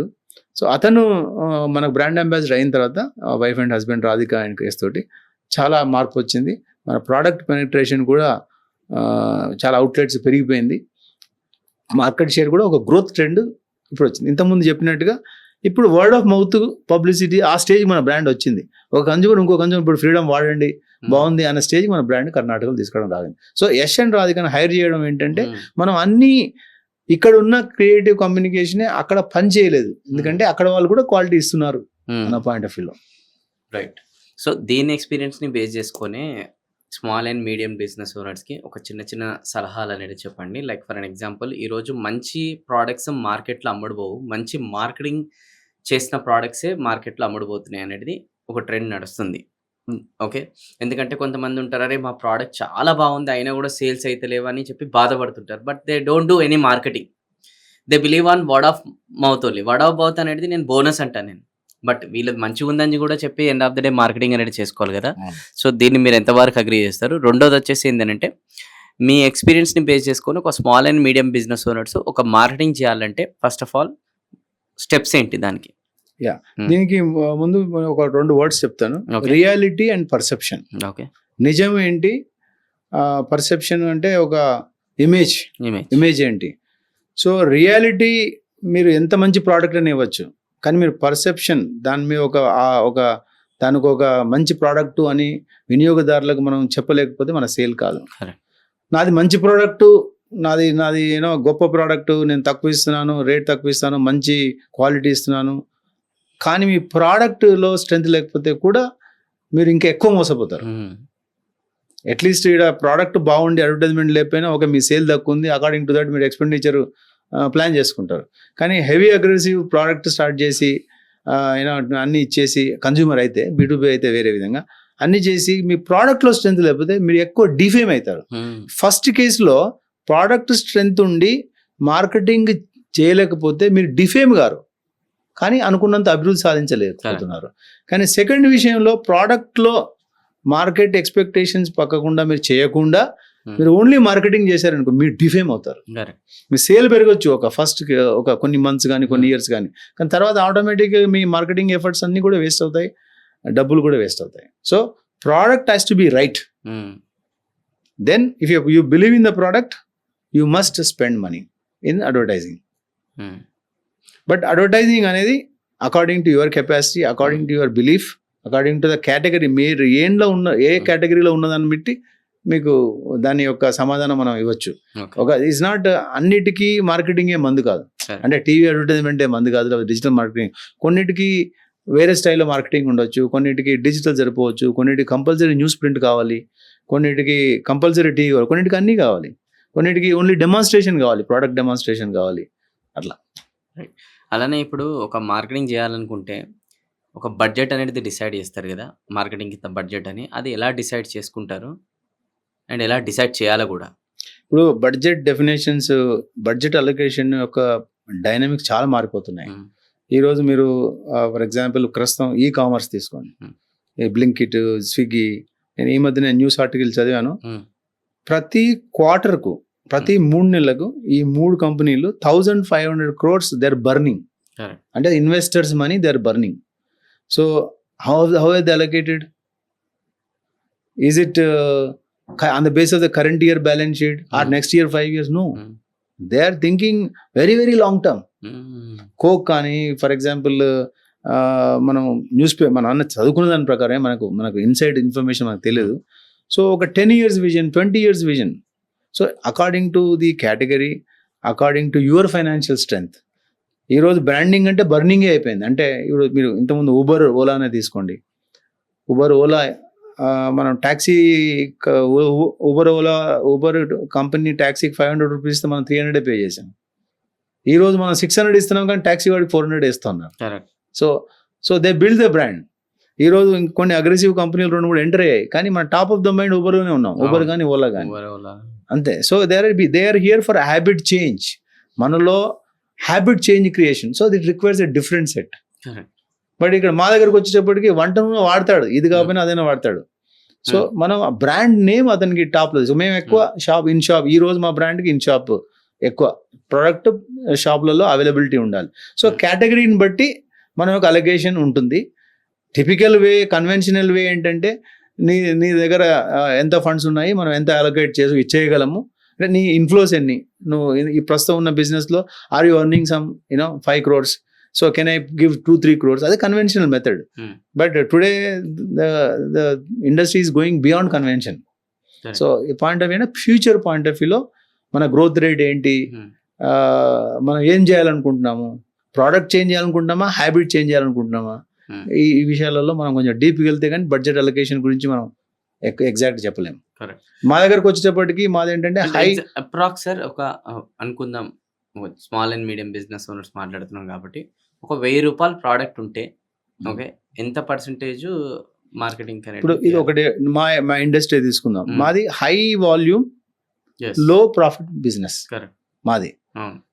సో ఇదే ఇంకా వేరే మా కైండ్ ఆఫ్ ప్రాఫిట్ ఈజ్ మాది ఒక 10,000 crores. అందులో ఫ్రీడమ్ సేల్స్ అరౌండ్ 7,000 crores. అందులో మా margin is only at 3 to 6-7%. మాది ఒక ఎట్లా ఉంటుంది, సైక్లికల్ ఉంటుంది. ఒక 1-2 years ఫర్ సమ్ రీజన్ మంచి ప్రాఫిట్స్ ఉంటాయి, ఒక 1-2 years బిలో ప్రాఫిట్స్ ఉంటాయి. మాది ఎస్టాబ్లిష్డ్ బ్రాండ్ కాబట్టి ఇంతవరకు నష్టం అన్న లేదు, బట్ కొన్ని సిచ్యువేషన్లో కూడా మాకు కూడా వస్తుంది. కొన్ని ఇట్లా యావరేజ్ అరౌండ్ 5% వేసుకోండి, మాది ఎస్టాబ్లిష్డ్ బ్రాండ్ కాబట్టి. సో 5% మనకు మార్జిన్ ఉన్నప్పుడు మనం ఎంత పర్సెంటేజ్ మనం ఇవ్వగలం? ఒక 2%, 1% అట్లా ఇవ్వగలం. కొన్నిట్లో మార్జిన్స్ ఆర్ ఆల్ ఎట్ 20% ఉంటాయి. వాళ్ళది ఏంటంటే హై కాంట్రిబ్యూషన్ బిజినెస్. ఇప్పుడు మనం హోటల్కి వెళ్తాం, ఇడ్లీ తింటాం ఒక స్టార్ హోటల్లో, it definitely makes around 50%. So he can spend more money. So it depends upon the nature of the product. Nature of the product, universe size ఏంటి, మనం ఏం అచీవ్ చేయాలనుకున్న దాన్ని బట్టి. అంటే ఒక పిల్ లేదు, అంటే ఒక మందు అన్నిటికీ పనిచేయదు. ఇక్కడ answer lies in the category, ఇది అన్నిటికంటే ముఖ్యం ఎంటర్‌ప్రెన్యూర్ మైండ్ సెట్. మా ఏజీ కృష్ణమూర్తి గారు ఒకటే చెప్పారు. యువర్ మైండ్ సెట్‌కి అగైనెస్ట్‌గా నేను ఏది చేయను. So you have to get convinced. చిన్న example I will tell you. First మేము ఒక యాడ్ చేసాము. 4 నెలలు అయింది. చంద్ర వీ హ్యావ్ టు మనం ఇంకొక యాడ్ చేయాలన్నాడు. నేను కొంచెం ఇబ్బంది పడ్డాను. మొన్ననే కదా ఒక 30 lakhs పెట్టి యాడ్ చేసాము. దానికి ఒక 50 lakhs కూడా ఆల్రెడీ స్పెండ్ చేసాము. అప్పుడే యాడ్ ఏంటి అన్నాడు. సార్ ఈ విషయంలో నాకు మీకు ఎస్ చెప్పే ధైర్యం రావట్లేదు. మీరు మా చౌదరి గారితో మాట్లాడాను. ఇద్దరు మాట్లాడారు. చౌదరి గారు కూడా నాట్ ఇన్ ఫేవర్. నేను ఐఎమ్ టెలింగ్ యూ విత్ నా ఎక్స్పీరియన్స్ ప్రకారం మనం ఇప్పుడు యాడ్ చేయాలి, మంచి రెస్పాన్స్ వచ్చింది అన్నాడు. చేసాం. Then the started changing. తర్వాత ఇంకా సెకండ్ యాడ్ అయిపోయింది. 6 నెలలకు సార్ ఇంకో యాడ్ ఎప్పుడు చేద్దాం అన్నా నేను. అట్లా ఉండదు చంద్ర. ఇప్పుడు ఈ ad first ad was different purpose, second ad is different purpose. ఇప్పుడు మనం అవసరాన్ని బట్టి యాడ్ చేస్తూ పోతాము, అంతేగాని కమర్. సో అప్పుడు second ad we made, third ad we made it in third year, second year ఒక ఇయర్ యాడ్ కూడా చేయలేదు. సో ఏంటంటే ఇక్కడ కూడా ఎప్పుడు యాడ్ చేయాలన్నది ఆ సమయాన్ని బట్టి, సందర్భాన్ని బట్టి ఉంటుంది. రైట్. అండ్ అలానే ఇప్పుడు చాలా మటుకు small and medium business owners ఈ ట్రెడిషనల్ మార్కెటింగ్ స్ట్రాటజీస్ అనేది వాడుతుంటారు, ట్రెడిషనల్ మెథడ్స్. ఈ డిజిటల్ ఎరాకి మూవ్ కావాలన్నమాట. సో ఈ డిజిటల్ ఎరాకి మూవ్ కావాలి అని అంటే ఏ విధంగా మూవ్ కావాలి, ఎందుకు మూవ్ కావాలి, మీరు కూడా ఎలా మూవ్ అయ్యారు ట్రాన్స్ఫార్మ్? సో కంప్లీట్గా మేము డిజిటల్ ఏమి లేవు, అన్నిట్లో ఉన్నాం. మన ప్రింట్ అప్పుడప్పుడు ప్రింట్ తగ్గిపోతుంది కాబట్టి ప్రింట్లో ఉన్నాం, డిజిటల్లో ఉన్నాం, అవుట్డోర్లో ఉన్నాం, క్యాంపెయిన్లో ఉన్నాం. బట్ ఇక్కడ డిజిటల్ అడ్వాంటేజ్ ఏంటని మాట్లాడుకుంటే, డిజిటల్ ఇప్పుడు ఈ బంజారాయిల్స్ ఏరియాలో యాడ్ కావాలంటే మనం ఈరోజు డిజిటల్ టెక్నాలజీ ఇవ్వగలదు. ఇంతకుముందు మనం యాడ్ ఇవ్వాలంటే ఒక హోర్డింగ్ బంజారాయిల్స్లో పెట్టాల్సి వచ్చేది కదా, లేదా ఎంటైర్ డబ్బులు ఉంటే entire Telugu Lalitha jewelleries for example only పంజగుట్టలోనే స్టోర్ పెట్టి ఎంటైర్ తెలుగు ఛానల్ యాడ్ ఇచ్చాడు. కానీ అతని విజన్ ఏంటి, నేను ఇవాళ ఇక్కడ హైదరాబాద్లో ఒక బ్రాంచ్ లేను, 4 బ్రాంచ్లు అవుతాను, విశాఖపట్నం, రాజమండ్రి. అతని విజన్ ప్రకారం అతను వెళ్ళాడు. అతనికి ఎంటైర్ తెలుగు స్టేట్స్లో ఎక్స్పాండ్ చేయాలి కాబట్టి అతను వెళ్ళి ఉంటాడని నేను అనుకుంటున్నాను. కానీ కొన్ని ప్రోడక్ట్ ఓన్లీ మీరు ఇక్కడే ఉంది. ఫర్ ఎగ్జాంపుల్ ఇక్కడ ఒక రెస్టారెంట్ ఉంది, ఇక్కడ రెస్టారెంట్ తినడానికి ఎక్కడి నుంచో విజయవాడ నుంచి రారు కదా. సో ఓన్లీ హైదరాబాద్లోనే యాడ్ ఇవ్వాలనుకోండి. సో మనం దానికి డిజిటల్ ఇదే గుడ్ సొల్యూషన్, లేదా ప్రింట్ లోకల్ ఎడిషన్ ఇదే గుడ్ సొల్యూషన్. సో ఈరోజు డిజిటల్, ఈరోజు మనం అందరం తెలుసో తెలియకో, టైం ఉండో టైం లేకో ఏదో ఒక సందర్భంలో మనం వాట్సాప్ కానీ యూట్యూబ్ కానీ చూస్తూనే ఉంటాం. మనం అడ్వర్టైజ్మెంట్ ఎప్పుడు ఇవ్వాలి, ఎక్కడ ఇవ్వాలి అంటే కన్జ్యూమర్ ఎక్కడ ఉంటే అక్కడ ఇవ్వాలి. ఇప్పుడు టీవీ అనేది ఓన్లీ ఈవినింగ్ టైంలో ఒక ఎంప్లాయీ అయితే ఈవినింగ్ టైంలో చూస్తాడు, బట్ డిజిటల్ మార్నింగ్ నుంచి ఈవినింగ్ వరకు చూస్తూనే ఉంటాడు. So there are scope. But disadvantage వచ్చేటప్పటికి ఏంటంటే, ఒక క్లారిటీతో డిజిటల్ మీడియాలో ఉండరు. అంటే you are not there seriously on the TV, you are there casually on that mobile. Sorry, TV కాదు. బట్ టీవీలో మీరు జనరల్గా ఒక సీరియల్ చూసినప్పుడు మీరు చాలా సీరియస్గా ఉంటారు. ఇక్కడ నాన్ సీరియస్ ఉంది. అది disadvantage of digital. Of course it depends upon what ప్లాట్ఫామ్లో మీరు ఉన్నారు, ఏ డిజిటల్ ఉన్న దాన్ని బట్టి కూడా ఉంటుంది. అది అంటే స్పెషల్లీ మీ టార్గెట్ ఆడియన్స్ హౌస్ వైఫ్, మాదైతే విఆర్సి ఎట్లా ఉంటుందంటే there is a question of overlap. ఇప్పుడు తమిళనాడు తీసుకోండి, వి జస్ట్ ఒక year back we entered. 96% of the ఆడియన్స్కు of the TV were watching digital also is reachable. అంటే ఎంటైర్ 100లో 96% ఆఫ్ ద టీవీ చూసే వాళ్ళకు డిజిటల్ ఆల్రెడీ రీచ్ అవుతుంది. సో మేము డిజిటల్ ఎందుకు ఇవ్వాలి అంత ఎక్కువ? So hence we are very low on digital, but there are some people who watch exclusive also. So కానీ ఇప్పుడు ఒక కన్జ్యూమర్ ఆఫర్ వచ్చింది అనుకోండి, very short term, high impact, okay, అప్పుడు you may have to do in everywhere. తర్వాత మా measurement ఏంటంటే, మా అడ్వర్టైజ్మెంట్ ఇవ్వడానికి ఒక కన్జ్యూమర్కు మనం ఎన్నిసార్లు మన యాడ్ చూస్తే కరెక్ట్. మన యాడ్ సపోజ్ ప్రతిరోజు టీవీ ఆన్ చేసి అదే వచ్చింది అనుకో, మీరు వెక్స్ అయిపోయి చూడడం మానేస్తారు, యాడ్ హేట్ చేయరు. సో ఒక రీజనబుల్గా చూపెట్టి చేయాలి. మా ఏంటంటే ఒక in a month at least 70% of the ఆడియన్స్కు, మా టార్గెట్ ఆడియన్స్కు అట్లీస్ట్ 6 to 8 times మేము చూపెట్టాలన్న ప్లానింగ్లో మా ప్లానింగ్ జరుగుతుంది. సో అది ఇంక్లూడింగ్ డిజిటల్ అనేది బేసిక్గా ఒక రిమైండర్ అవుతుంది. ఇప్పుడు మీరు బయలుదేరారు, షాప్కి వెళ్తున్నారు, షాప్లో మనం అడ్వర్టైజ్మెంట్ ఉండాలి, ఒక హోర్డింగ్, ఒక రిమైండర్. డిజిటల్ కూడా ఒక రిమైండర్ మీడియం లాగా మీరు ట్రీట్ చేసి ఈరోజు డిజిటల్ మనం చేసుకున్నాం. బట్ ఒక 7-10 yearsకు ఇప్పటికీ ఆ డిజిటల్ షేర్ పెరుగుతూ ఉంది. ఎందుకంటే ఎందుకంటే డిజిటల్ ఓన్లీ అడ్వర్టైజ్మెంట్కే వాడట్లేదు, సోషల్ మీడియా ఇంటరాక్టివ్. ఈరోజు మీరు ఇప్పుడు టీవీలో యాడ్ ఇస్తారు, కానీ అతని రెస్పాన్స్ మీరు తెలుసుకోలేరు. డిజిటల్లో మీరు కామెంట్ రూపకంగా, లైక్ అండ్ షేర్ రూపకంగా మీరు అతను తెలుసుకోవచ్చు. ఈరోజు also we can get data. Data ఎంతమంది చూశారు, ఎంతసేపు చూశారు, మొబైల్ ఒక నెంబర్ 30 సెకండ్స్ యాడ్లో అతను ఆ కట్ ఆఫ్ టైం పైన ఎంత చూశారు, లో ఎంత చూశారు, ఇవన్నీ డిజిటల్లో పాసిబుల్. టీవీలో ఇన్ సైన్స్ రూపకంగా పాసిబుల్. ఒక పర్టికులర్ స్టాటిస్టికల్ టూల్ మోడల్లో ఫీడింగ్ స్టాటిస్టికల్ టూల్స్ ఉంటాయి అందరికీ. ఈరోజు బార్క్ బ్రాడ్కాస్టర్ అసోసియేషన్ అని ఉంది. దెర్ ఆర్ శాంపుల్స్ అందరికి, కొన్ని రిమోట్స్ అన్ని కొన్ని ఉన్నాయి, టూల్స్ ఉన్నాయి. I don't know the details. So మాకు కూడా there is science, but here everybody is on to it. ఇక్కడ కాదు. యూట్యూబ్ అతను 1,00,000 మంది చెప్పారంటే మోస్ట్లీ 1,00,000 మంది చెప్పారు చూసారనేది నిజం. టీవీలో 1,00,000 మంది చూశారు అంటే అది can be some with in sit of error. So డిజిటల్లో రెస్పాన్స్ని మెజర్ చేయొచ్చు, టీవీలో మెజర్ చేయలేము. అంటే చేయొచ్చు, but subject to some kind of data errors. Localization అంటే ఆ పాయింట్ చేసి, జియోగ్రఫీ పాయింట్ చేసి మనం అడ్వర్టైజ్మెంట్ ఇవ్వచ్చు, ఇక్కడ అడ్వర్టైజ్మెంట్ చేయకూడదు. ఇంకా డిపెండ్స్ మిగతా ఇంకా డిఫరెంట్ ప్రోడక్ట్ని బట్టి, మనం చేసే మన ప్రాఫిట్ని బట్టి, ఎంత ఇంపాక్ట్ క్రియేట్ చేయాలనుకున్న దాన్ని బట్టి ఉంటుంది. రైట్. అలానే ఇప్పుడు ఎడిబుల్ ఆయిల్స్లో చాలా మందికి ఇది ఒక డౌట్ ఉంది, మనం ఎలాంటి ఆయిల్ యూజ్ చేయాలని చెప్పేసి. ఓకే, ఎందుకంటే groundnut oil, sunflower oil, olive oil, దాని తర్వాత రైస్ బ్రెయిన్ ఆయిల్.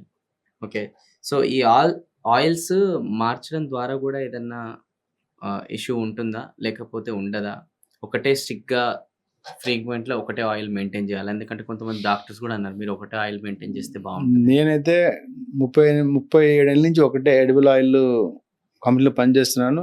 ఆయిల్స్ మార్చడంలో పెద్ద నేనైతే అనుకోను, కానీ ఒక్కొక్క ఆయిల్కి ఒక్కొక్క ప్రత్యేకత ఉంది. అది ఈ టైంలో చెప్పుకోవడం అవసరం. ఓకే, సన్ఫ్లవర్ ఆయిల్కి వచ్చేటప్పటికి ఏంటంటే ఇది వెరీ న్యూట్రల్ ఆయిల్. అంటే ఫుడ్ టేస్ట్ను ప్రిజర్వ్ చేస్తుంది. తన ఆయిల్కి ఎటువంటి టేస్ట్ లేదు, అంటే ఆయిల్కి ఏం టేస్ట్ లేదు. ప్రోడక్ట్లో మనం వంట వండుకుంటే ఆ ప్రోడక్ట్ టేస్ట్ని ఎన్హాన్స్ చేస్తుంది. అంటే స్పైసెస్ అంటే బేసికలీ న్యూట్రల్, అంటే balanced oil, neutral oil. So sunflower oil యొక్క ప్రత్యేకత. గ్రౌండ్నట్ ఆయిల్ ఏంటంటే విశిష్టత ఏంటంటే ఆ నట్టి స్మెల్. గ్రౌండ్నట్ ఆయిల్ మనమే కిల్ చేసుకున్నాం. Groundnut oil is a good oil. నేను ఏ ఆయిల్ మంచిదని ప్రస్తుతం చెప్పట్లేదు, ఏ ఆయిల్ వల్ల ప్రత్యేకత ఏంటో చెప్తున్నా. గ్రౌండ్నట్ ఆయిల్ మంచి క్వాలిటీ ఇవ్వక, డిమాండ్ బాగా పెరిగి మనం ఇవ్వక అన్ని డూప్లికేట్స్ ఆయిల్ వచ్చి గ్రౌండ్నట్ ఆయిల్ పైన ఒక విధమైన నెగిటివ్ పబ్లిసిటీ ఏర్పడింది. అది రియాలిటీ కూడా. ఎందుకంటే గ్రౌండ్నట్ ఆయిల్ అని ఫోటో పెడతారే కానీ గ్రౌండ్నట్ ఆయిల్ లేదు. ఈ గ్రౌండ్నట్ ఆయిల్ కి కోల్డ్ ప్రెస్ ఆయిల్ కి డిఫరెన్స్ చెప్తాను. కోల్డ్ ప్రెస్ ఆయిల్ కి మనం తర్వాత మస్టర్డ్ ఆయిల్ కొన్ని భారతదేశంలో కొన్ని ప్రాంతాల్లో చాలా ఫేమస్. అదేంటంటే ఒక పంజెన్సీ స్మెల్, కొంచెం ఒక స్పైసీ ఫీలింగ్ కావాలన్నప్పుడు దాన్ని వాడతారు. ఇంకా ఆలివ్ ఆయిల్ అనేది అది మన ఆయిల్ కానే కాదు, బట్ మనం ఏంటంటే చాలా అతి ఎక్కువ రేట్ ఉంటే అతి మంచిది అన్న ఒక అభిప్రాయం మన అందరికీ ఉంది. సో అది ఒక 500 రూపాయలు అనుకుంటే అది మంచిదని ఒక అభిప్రాయం. దాని మంచిది కాదని నేను అనట్లేదు. కానీ ఈ మధ్యనే డాక్టర్ నాగేశ్వర రెడ్డి గారు కూడా ఒక ఇంటర్వ్యూ, అతను పెద్ద గ్యాస్ట్రోఎంట్రాలజిస్ట్, మంచి రీసెర్చ్ ఇన్స్టిట్యూట్ కూడా అతనికి ఉంది. ఈ మధ్యనే చెప్పాడు rice bran oil is as good as better than olive oil అని ఈ మధ్యనే చెప్పారు. సో ఇన్ఫ్యాక్ట్ జపాన్ కంట్రీ మన ఇండియా నుంచి చాలా రైస్ బ్రైన్ ఆయిల్ ఇంపోర్ట్ కూడా చేస్తూ ఉంది. So they call it substitute olive oil. Lot of hotels and రెస్టారెంట్లో అక్కడ ఐ ఫ్రైయింగ్ ఉన్నప్పుడు అంతా రైస్ బ్రైన్ ఆయిల్కి మారిపోయింది. So rice bran oil in a way is a very good oil. అందులో ఒక ప్రాపర్టీ ఏంటంటే మైక్రో న్యూట్రియంట్ ఒకటి అరెజనాల్ అని ఏ ఆయిల్లో లేదు, అది రైస్ బ్రైన్ ఆయిల్లో ఉంది. సో ప్రతి ఒక్క ఆయిల్ ఒక్కొక్క ఆయిల్ ఒక ప్రత్యేకత. మీరు అడిగిన ప్రశ్న గ్రౌండ్ నట్ ఆయిల్ ఏంటి, కోల్డ్ ప్రెస్డ్ ఆయిల్ ఏంటని. కోల్డ్ ప్రెస్డ్ ఆయిల్ అంటే మనం సీడ్ను క్రష్ చేసినప్పుడు ఎటువంటి టెంపరేచర్ పెంచకుండా ఆయిల్ తీస్తే అది కోల్డ్ ప్రెస్డ్ ఆయిల్ అవుతుంది. ఓకే, కానీ దానికి మధ్యకాలంలో ప్రిఫరెన్స్ కూడా ఎక్కువ ఇస్తున్నారు. మరి అది కూడా ఎంతవరకు కరెక్ట్ అంటే సైంటిఫిక్ ఎవిడెన్సెస్ అయితే ఏ ఇన్స్టిట్యూట్ కూడా కోల్డ్ ప్రెస్డ్ టెంపరేచర్ పెరగకుండా దాన్ని చేస్తే ఎటువంటి ఏ ఇన్స్టిట్యూట్ కూడా అధికారికంగా ఏది పబ్లిష్ చేయలేదు. ఇప్పుడు ఇది కూడా ఒక మిత్ ఉంది చాలా మందికి, మన ఆయిల్ ఎక్స్ట్రాక్షన్ ప్రాసెస్లో అసలు నిజంగా అది ఎలా ఉంటుంది? ఎందుకంటే కొంతమంది ఏమంటున్నారంటే క్రూడ్ ఆయిల్ కోల్పోతారని ఇట్లా అంటున్నారనమాట దాంట్లో. సో, ఈ ఆయిల్ ఎక్స్‌ట్రాక్షన్ ప్రాసెస్‌లో అసలు ఎలా జరుగుతది? ఏంటి అసలు ఎంతవరకు నిజాలున్నాయి? ఆయిల్ ఎక్స్ట్రాక్షన్ అనేది ఒక అగ్రికల్చర్ పంట నుంచి వచ్చేది. హ్మ్. సన్‌ఫ్లవర్ అయితే సన్‌ఫ్లవర్ సీడ్, గ్రౌండ్ నట్ అయితే groundnut seed. Groundnut seed అయితే భూమి లోపల ఉంటుంది. సన్‌ఫ్లవర్ అయితే సన్‌ఫ్లవర్‌లో ఉంటుంది. హ్మ్. రైస్ బ్రాండ్‌కి వచ్చేటప్పటికి పైన ఉన్న లేయరు తౌడు వేరు, నూక వేరు. మీకు పైన పొట్టు వేరు. హ్మ్. పైన పొట్టుకు మధ్య వైట్ లేయర్ కూడా మనం బ్రౌన్ రైస్ అంటాం కదా. రైట్. బ్రౌన్ రైస్ పాలిష్ చేసిన తౌడు నుంచి తీసిన నూనె. హ్మ్. మస్టర్డ్ ఆయిల్ అయితే ఆవాలు అందరికీ తెలుసు. ఎక్స్ట్రాక్షన్ ఏంటి అంటే బేసికల్గా క్రష్ చేస్తే వచ్చేది ఆయిల్. హ్మ్. అయితే ఏంటంటే క్రూడ్ ఆయిల్ కలుపుతున్నారు అంటున్నారు Yes. కదా. సో మన భారతదేశంలో ఏంటంటే ఈరోజు అంటే ఇవన్నీకి ఈ డిజిటల్ మీడియా వచ్చిన తర్వాత మంచి ఎంత జరుగుతుందో చెడు కూడా అంతే జరుగుతుంది. ప్రజలు కూడా విజ్ఞత ఒకప్పుడు కోల్పోతున్నారు. But now they are becoming smart. మనం భారతదేశంలో 2/3 60% మనం విదేశాల నుంచి దిగుమతి చేసుకుంటున్నాం. మన భారతదేశంలో వంట నూనెలో మనం సెల్ఫ్ సఫిషియెంట్ కాదు. మోడీ గారు కూడా అన్నారు కదా, అందరూ మనం 10% తగ్గించాలి. ఎందుకు? దానికి కారణం ఏంటి అంటే మన విదేశీ మారక ద్రవ్యం చాలా ఎక్కువ శాతం క్రూడ్ ఆయిల్ అంటే పెట్రోలియం ప్రోడక్ట్స్ తర్వాత మొబైల్స్, ఎలక్ట్రానిక్ తర్వాత థర్డ్ గోల్డ్ తర్వాత మన ఆయిల్సే, వంట నూనెలే ఎక్కువ మనం కన్జ్యూమ్ చేస్తున్నాం. విదేశీ మారకం ద్రవ్యం మనం కన్జ్యూమ్ చేస్తున్నాం. అయితే ప్రతి దిగుమతికి ముందు ప్రతి పోర్ట్లో పోర్ట్ హెల్త్ ఆఫీసర్ అని ఉంటారు మనం దిగుమతి చేసినప్పుడు. సో ఎవరు ఫుడ్ డిపార్ట్మెంట్ FSSAI నుంచి ప్రతి పోర్ట్లో మనం ఫుడ్ ఇంపోర్ట్స్ ఏదైనా ఎక్స్పోర్ట్ అయినా అతను అనాలిసిస్ చేసిన తర్వాతనే దేశంలోకి రావడం జరుగుతుంది. సో ఇదైతే క్రూడ్ ఆయిల్ కలుపుతున్నారు అనేది అది అపోహ. ఎందుకంటే క్రూడ్ ఆయిల్ కలిపితే ఇట్ ఈస్ నాట్ డైజెస్టబుల్. మీరు కొంచెం 100 ml పెట్రోల్ తాగి చూడండి ఏమైంది. అదొకటి. తర్వాత specific the flammability is different. ఈరోజు పెట్రోల్ మీద ఇట్లా మీరు చిన్న హీట్ అయినది ఫైర్ అవుద్ది. వంట నూనెలో కనుక ఏదైనా పెట్రోల్ కలిపితే కొంచెం హీట్ గానే ఫైర్ కావాలి, అది కాదు కదా. సో ఇవన్నీ ఏంటంటే డిజిటల్ మీడియా రంగంలో వచ్చిన తర్వాత వచ్చిన చెడు ఎఫెక్ట్స్ ఇవి. అది కానీ అటువంటి ఏం ఛాన్స్ లేదు. ఎందుకంటే ప్రతి కంట్రీలో ప్రోడక్ట్ ఎక్స్పోర్ట్ చేసినా ఇంపోర్ట్ చేసినా హెల్త్ ఆఫీసర్స్ అంటారు వాళ్ళను. అది క్లియరెన్స్ అయిన తర్వాత శాంపుల్ వెళ్ళి ఈరోజు మనకు వచ్చిన తర్వాత దిగుమతి అయిన తర్వాత ట్యాంక్లోకి వచ్చిన తర్వాత 3-4 రోజుల తర్వాత మనకు క్లియరెన్స్ వస్తుంది. ఓకే. సో ఆ క్లియరెన్స్ అయిన తర్వాతనే మనకు ఉంటుంది. అటువంటి అని అపోహ, అటువంటి నిజం లేదు. ఎందుకు దీనికి ఈ స్ట్రాంగ్ ఎందుకు అయిందంటే, అరే సన్ఫ్లవర్ ఒకప్పుడు ఇదంతా భారతదేశంలో ఇదంతా బాగా పండేది కదా, ఇప్పుడు లేదు కదా, అదే క్రూడ్ ఆయిల్ వస్తుంది. కానీ మన దగ్గర లేకపోతే ఇప్పుడు ఫర్ ఎగ్జాంపుల్ మనం చాలా దేశాలకు ఎక్స్పోర్ట్ చేస్తున్నాం, ఆ దేశంలో రైస్ పండట్లేదు, మరి వాళ్ళు ఏమనుకోవాలి? ప్లాస్టిక్ రైస్ అనుకోవాలా? ఇది కాదు. ఇంకొకటి బాగా అందరూ అడిగే ప్రశ్న ఏంటంటే, నేను 100 రూపాయలు 120 రూపాయలు పెట్టి గ్రౌండ్ నట్ సీడ్స్ కొంటాను. నేను ఎక్కడన్నా ఫంక్షన్లకు పోయినా ఏది పోయినా పెద్ద IPS ఆఫీసర్ కూడా అడిగారు మొన్న ఒకరోజు. సో 120 రూపాయలు కేజీ గ్రౌండ్ నట్ కొంటాను, నాకు 300 గ్రాముల ఆయిల్ వస్తుంది, సో నాకు 360 రూపాయలు ఉండాలి కదా, మీరేంటి 160 రూపాయలకు ఎలా అమ్ముతున్నారు అంటారు. సో నేను ఇమ్మీడియట్గా దానికన్నది ఏంటంటే, ఇప్పుడు టమాటాలు సీజన్లో మదనపల్లిలో 10 రూపాయలు కేజీకి అమ్ముతారు. ఓకే. సో మరి కానీ ఇప్పుడు మనం హాఫ్ సీజన్లో 80 రూపాయలు కేజీ కొంటాం. సో ఏంటంటే ఇండస్ట్రీ రైతు దగ్గర డైరెక్ట్ కొంటారు, మనకి రిటైల్ షాప్లో కొనరు. అదొకటి. తర్వాత మన స్కేల్ ఆఫ్ ఆపరేషన్, మీరు వెళ్ళి పక్క అతను క్రషింగ్ చేయడంలో అతని ఎఫిషియన్సీ వేరు, మన స్కేల్ ఆఫ్ ఆపరేషన్ వేరు. తర్వాత మనం ఫ్యాక్టరీలో వచ్చిన తర్వాత మనం దాన్ని మళ్ళీ పోల్ట్రీ ఫీడ్ కింద వాడతారు. సో దానికి మనకు 35-40 రూపీస్ కిలో. మాకు గ్రౌండ్ నట్ ఓన్ ప్లాంట్ లేదు, ఓన్లీ సన్ఫ్లవరే. మన గ్రౌండ్ నట్ వచ్చేటప్పటికి ఒక మంచి మిల్లర్ ద్వారా మనం అక్కడే క్వాలిటీ పర్సన్ పెట్టి మనం కొంటాం. సో బట్ నేను జరుగుతున్న సమాజంలో ఎటువంటి నానుడులు ఉన్నాయి దాన్ని అడ్రస్ చేస్తున్నా. So scale of operation, procurement అని బట్టి కాస్ట్ ఉంటుంది. రైట్. అలానే ఇప్పుడు 2025లో ఉన్న యంగ్ యాస్పిరేషనల్ యూత్కి మీరు ఇచ్చే ఒక గోల్డెన్ సజెషన్ అంటే ఏమిస్తారు? Learn, don't focus on earn first. 2 and have patience. ఈ ఒక 1 year పని చేయగానే ఆ ఇండస్ట్రీ గురించి మొత్తం తెలిసింది అనుకోకండి. There are for anything macro, micro అంటే పైన సూక్ష్మం. మీరు ఒక ఇండస్ట్రీలో పనిచేసినప్పుడు దాని డెప్త్ కంప్లీట్గా తెలుసుకోవాలంటే కొన్ని ఏళ్ళు పడుతుంది. ఓకే, మీరు కంఫర్టబుల్గా లేకపోతే వెళ్ళడానికి వేరే ఉంది, బట్ సంథింగ్ కంఫర్ట్ ఉంటే stick on, do something, learn and give it back to that company. And then so patience and learning I want them to focus more. So ఈరోజు మీరు being a vice president of the company అనేది మీ schedule అనేది చాలా hitech ఉంటుంది కదా, మొత్తం బిజీగా. So how you balance your work life balance and as well as చాలా మంది small and medium business owners కూడా మీరు ఇచ్చే సలహా ఏంటి towards work life balance? Work life balance అంటే ఆఫీస్ ఆర్గనైజేషన్ కల్చర్ ఫస్ట్. ఈరోజు టెక్నాలజీ చాలా ఎనేబుల్ చేస్తుంది, మీరు ఇంట్లో ఉండి మీరు కూడా పనిచేయచ్చు అంత ఎమర్జెన్సీ ఉంటే. మా కంపెనీ కల్చర్ ఏంటంటే we don't want anybody to stay after 7 o'clock. If you are 7 o'clock తర్వాత ఉన్నారంటే then you are not efficient, you are not planning, you are not training your team problem. ఆ culture మా MD చెప్పేది అదే. So అదే నా కింది వాళ్ళకు కూడా చెప్పేది. వర్క్ లైఫ్ బ్యాలెన్స్ అనేది బేసిక్గా you have to choose your priorities. అంటే కొంచెం ఇనిషియల్ ఫేజ్లో అది పాసిబుల్ కాకపోవచ్చు, but at the end you must attain work life balance. ఇనిషియల్గా just your intend to career, you want to learn something, you want to prove yourself, కొంచెం ఉంటుంది. కానీ we to come out of it and maintain. Then like you know Ratan Tata చెప్పారు, చాలామంది కూడా చెప్పారు, if you want to walk fast, walk you know alone, but you want walk longer, చాలా దూరం వెళ్ళాలంటే కంపెనీ ఉండాలి. సో వర్క్ లైఫ్ బ్యాలెన్స్ కనుకుంటే తప్పకుండా నువ్వు చేసే పనిలో సంతృప్తి పొందవచ్చు, చాలా కాలం హ్యాపీగా పని చేయొచ్చు. అదే స్ట్రెస్ఫుల్ లైఫ్ ఉందనుకో, తక్కువ రోజులో you feel like leaving the job, changing the job.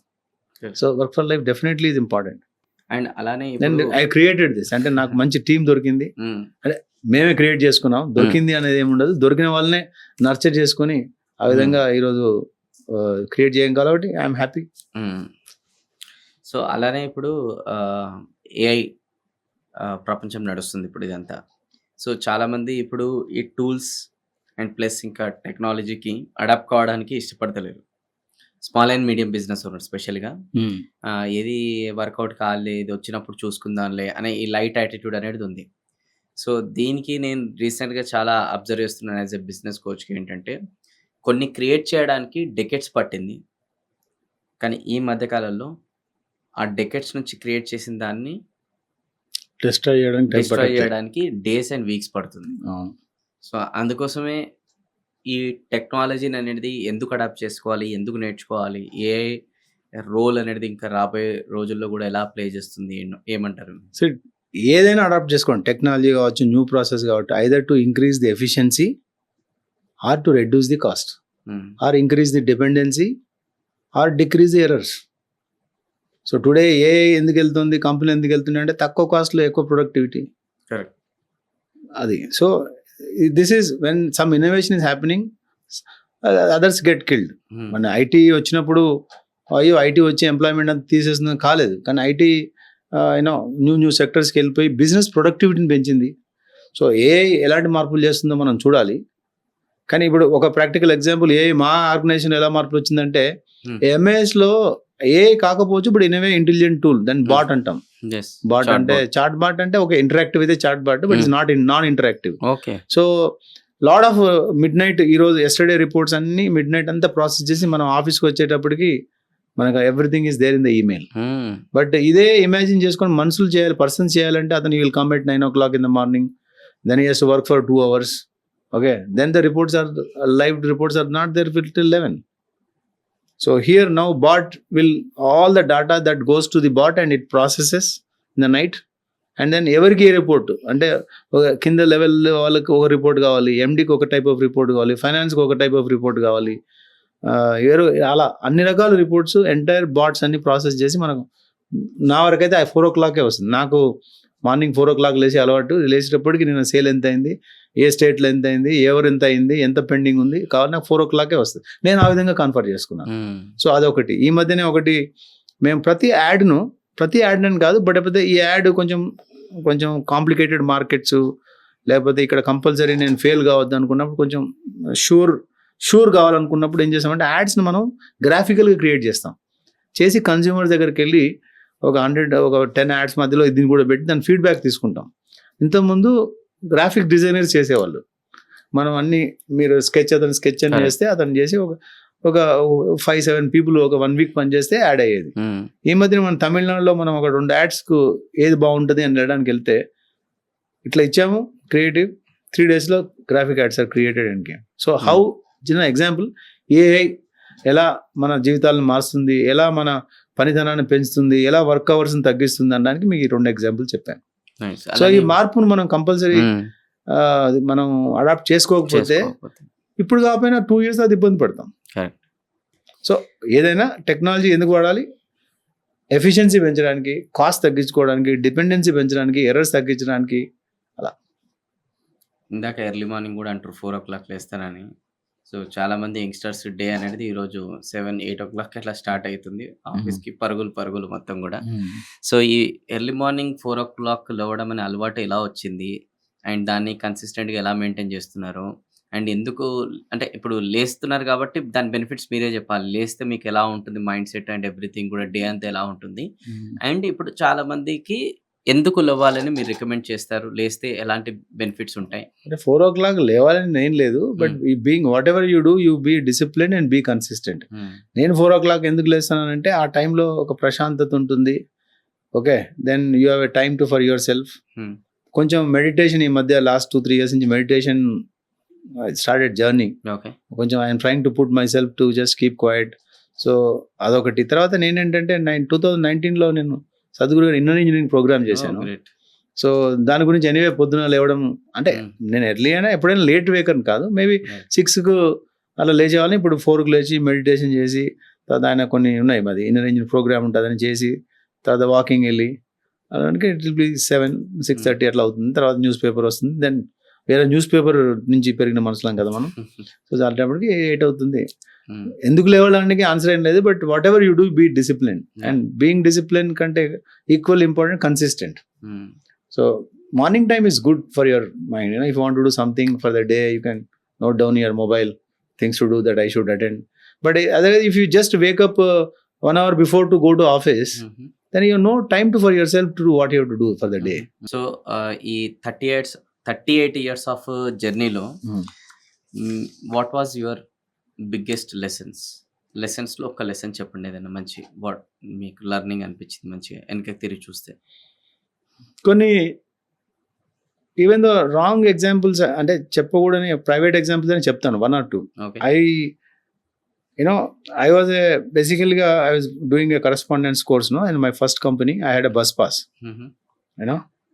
So I went to some printing press for some follow-up, some work, right? So while going, I went in auto. Those days, like 40 rupees was the auto. Then while I came by bus. I had a bus pass and all that. So my supervisor said, you are eligible for auto, you claim auto.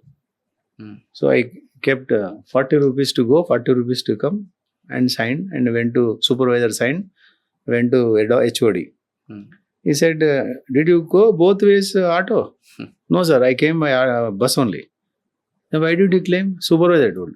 Are you convinced with this? He asked me. Sir, I am not convinced. So don't ever do if you are not convinced. So till today, I don't do anything that I am not convinced.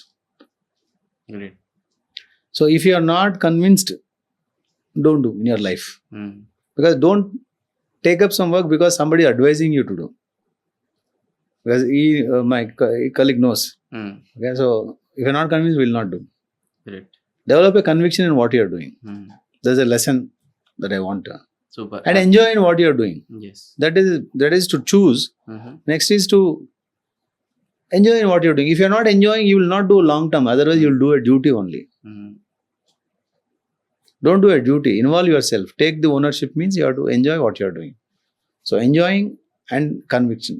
Conviction is for the entry point, and enjoying is journey.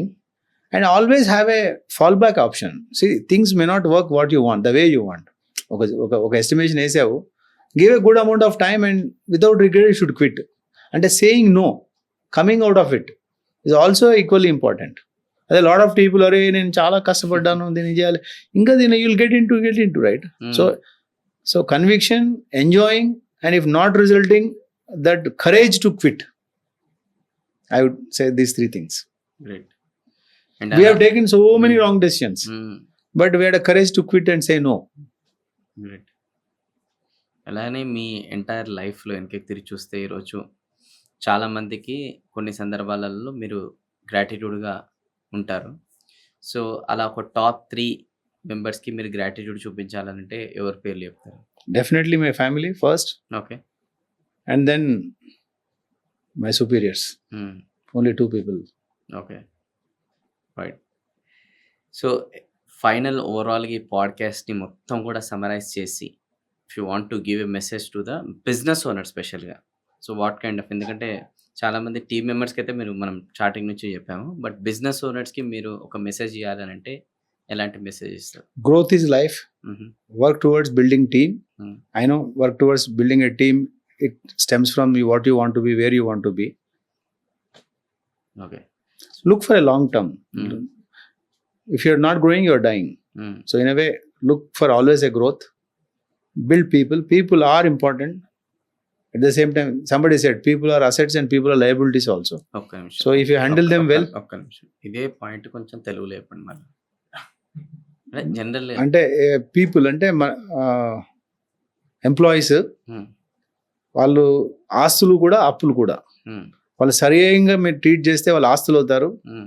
సరిగా treat చేయకపోతే అప్పులు అవుతారు. అది మీ తప్పే అవసరం లేదు, but పరిస్థితులను బట్టి ఉంటుంది. సో వీటన్నిటికీ మూల కారణం గ్రోత్. హ్మ్. అభివృద్ధి పదంపై మనం అడుగులు వేస్తూ ఉంటే తప్పకుండా మనలో జాయిన్ అయ్యే వాళ్ళు వస్తారు. మీ యొక్క ఆలోచన ధోరణిని కనిపెట్టుకొని మీ ప్రకారం పనిచేసే వాళ్ళు కూడా ఉంటారు. You have to find your partners. Hmm. So, thank you so much sir for It's my your pleasure too. Valuable points ఇంతసేపు ఇంత ఓపికగా మీరు చెప్పినందుకు. Thank you so much. Thank you. And ఇప్పటివరకు మీరు కూడా ఇంత ఓపికగా చూసినందుకు thank you. And what was your key learnings అనేది కింద కామెంట్ బాక్స్‌లో తెలియజేస్తే మాకు కూడా అర్థమవుతది మీకేం అర్థమైందని చెప్పేసేసి.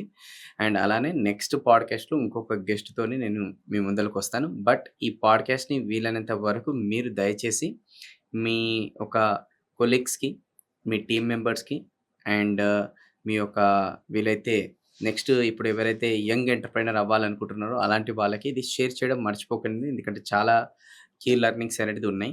ఒక సక్సెస్‌ఫుల్ టీమ్ మెంబర్‌గా ఎలా ఉండాలి, ఒక సక్సెస్‌ఫుల్ బాస్‌గా ఎలా ఉండాలి, అలానే ఒక సక్సెస్‌ఫుల్ ఆర్గనైజేషన్ రన్ ఎలా చేయాలనేది ఇలా చాలా పాయింట్స్ అనేది సార్ కవర్ చేశారు. సో, అవన్నీ కూడా చాలా మందికి మీకు తెలిసిన వాళ్ళకి ఉపయోగపడతాయి కాబట్టి వాళ్ళందరూ కూడా మీరు షేర్ చేయండి దయచేసి. ఓకే. నెక్స్ట్ పాడ్‌కాస్ట్‌లో ఇంకొక ఎక్స్‌పర్ట్ ఇంకొక గెస్ట్‌తోని నేను మీ ముందలకొస్తాను. నేను మీ వెనికలెన్ signing off. Thank you so much. జై హింద్.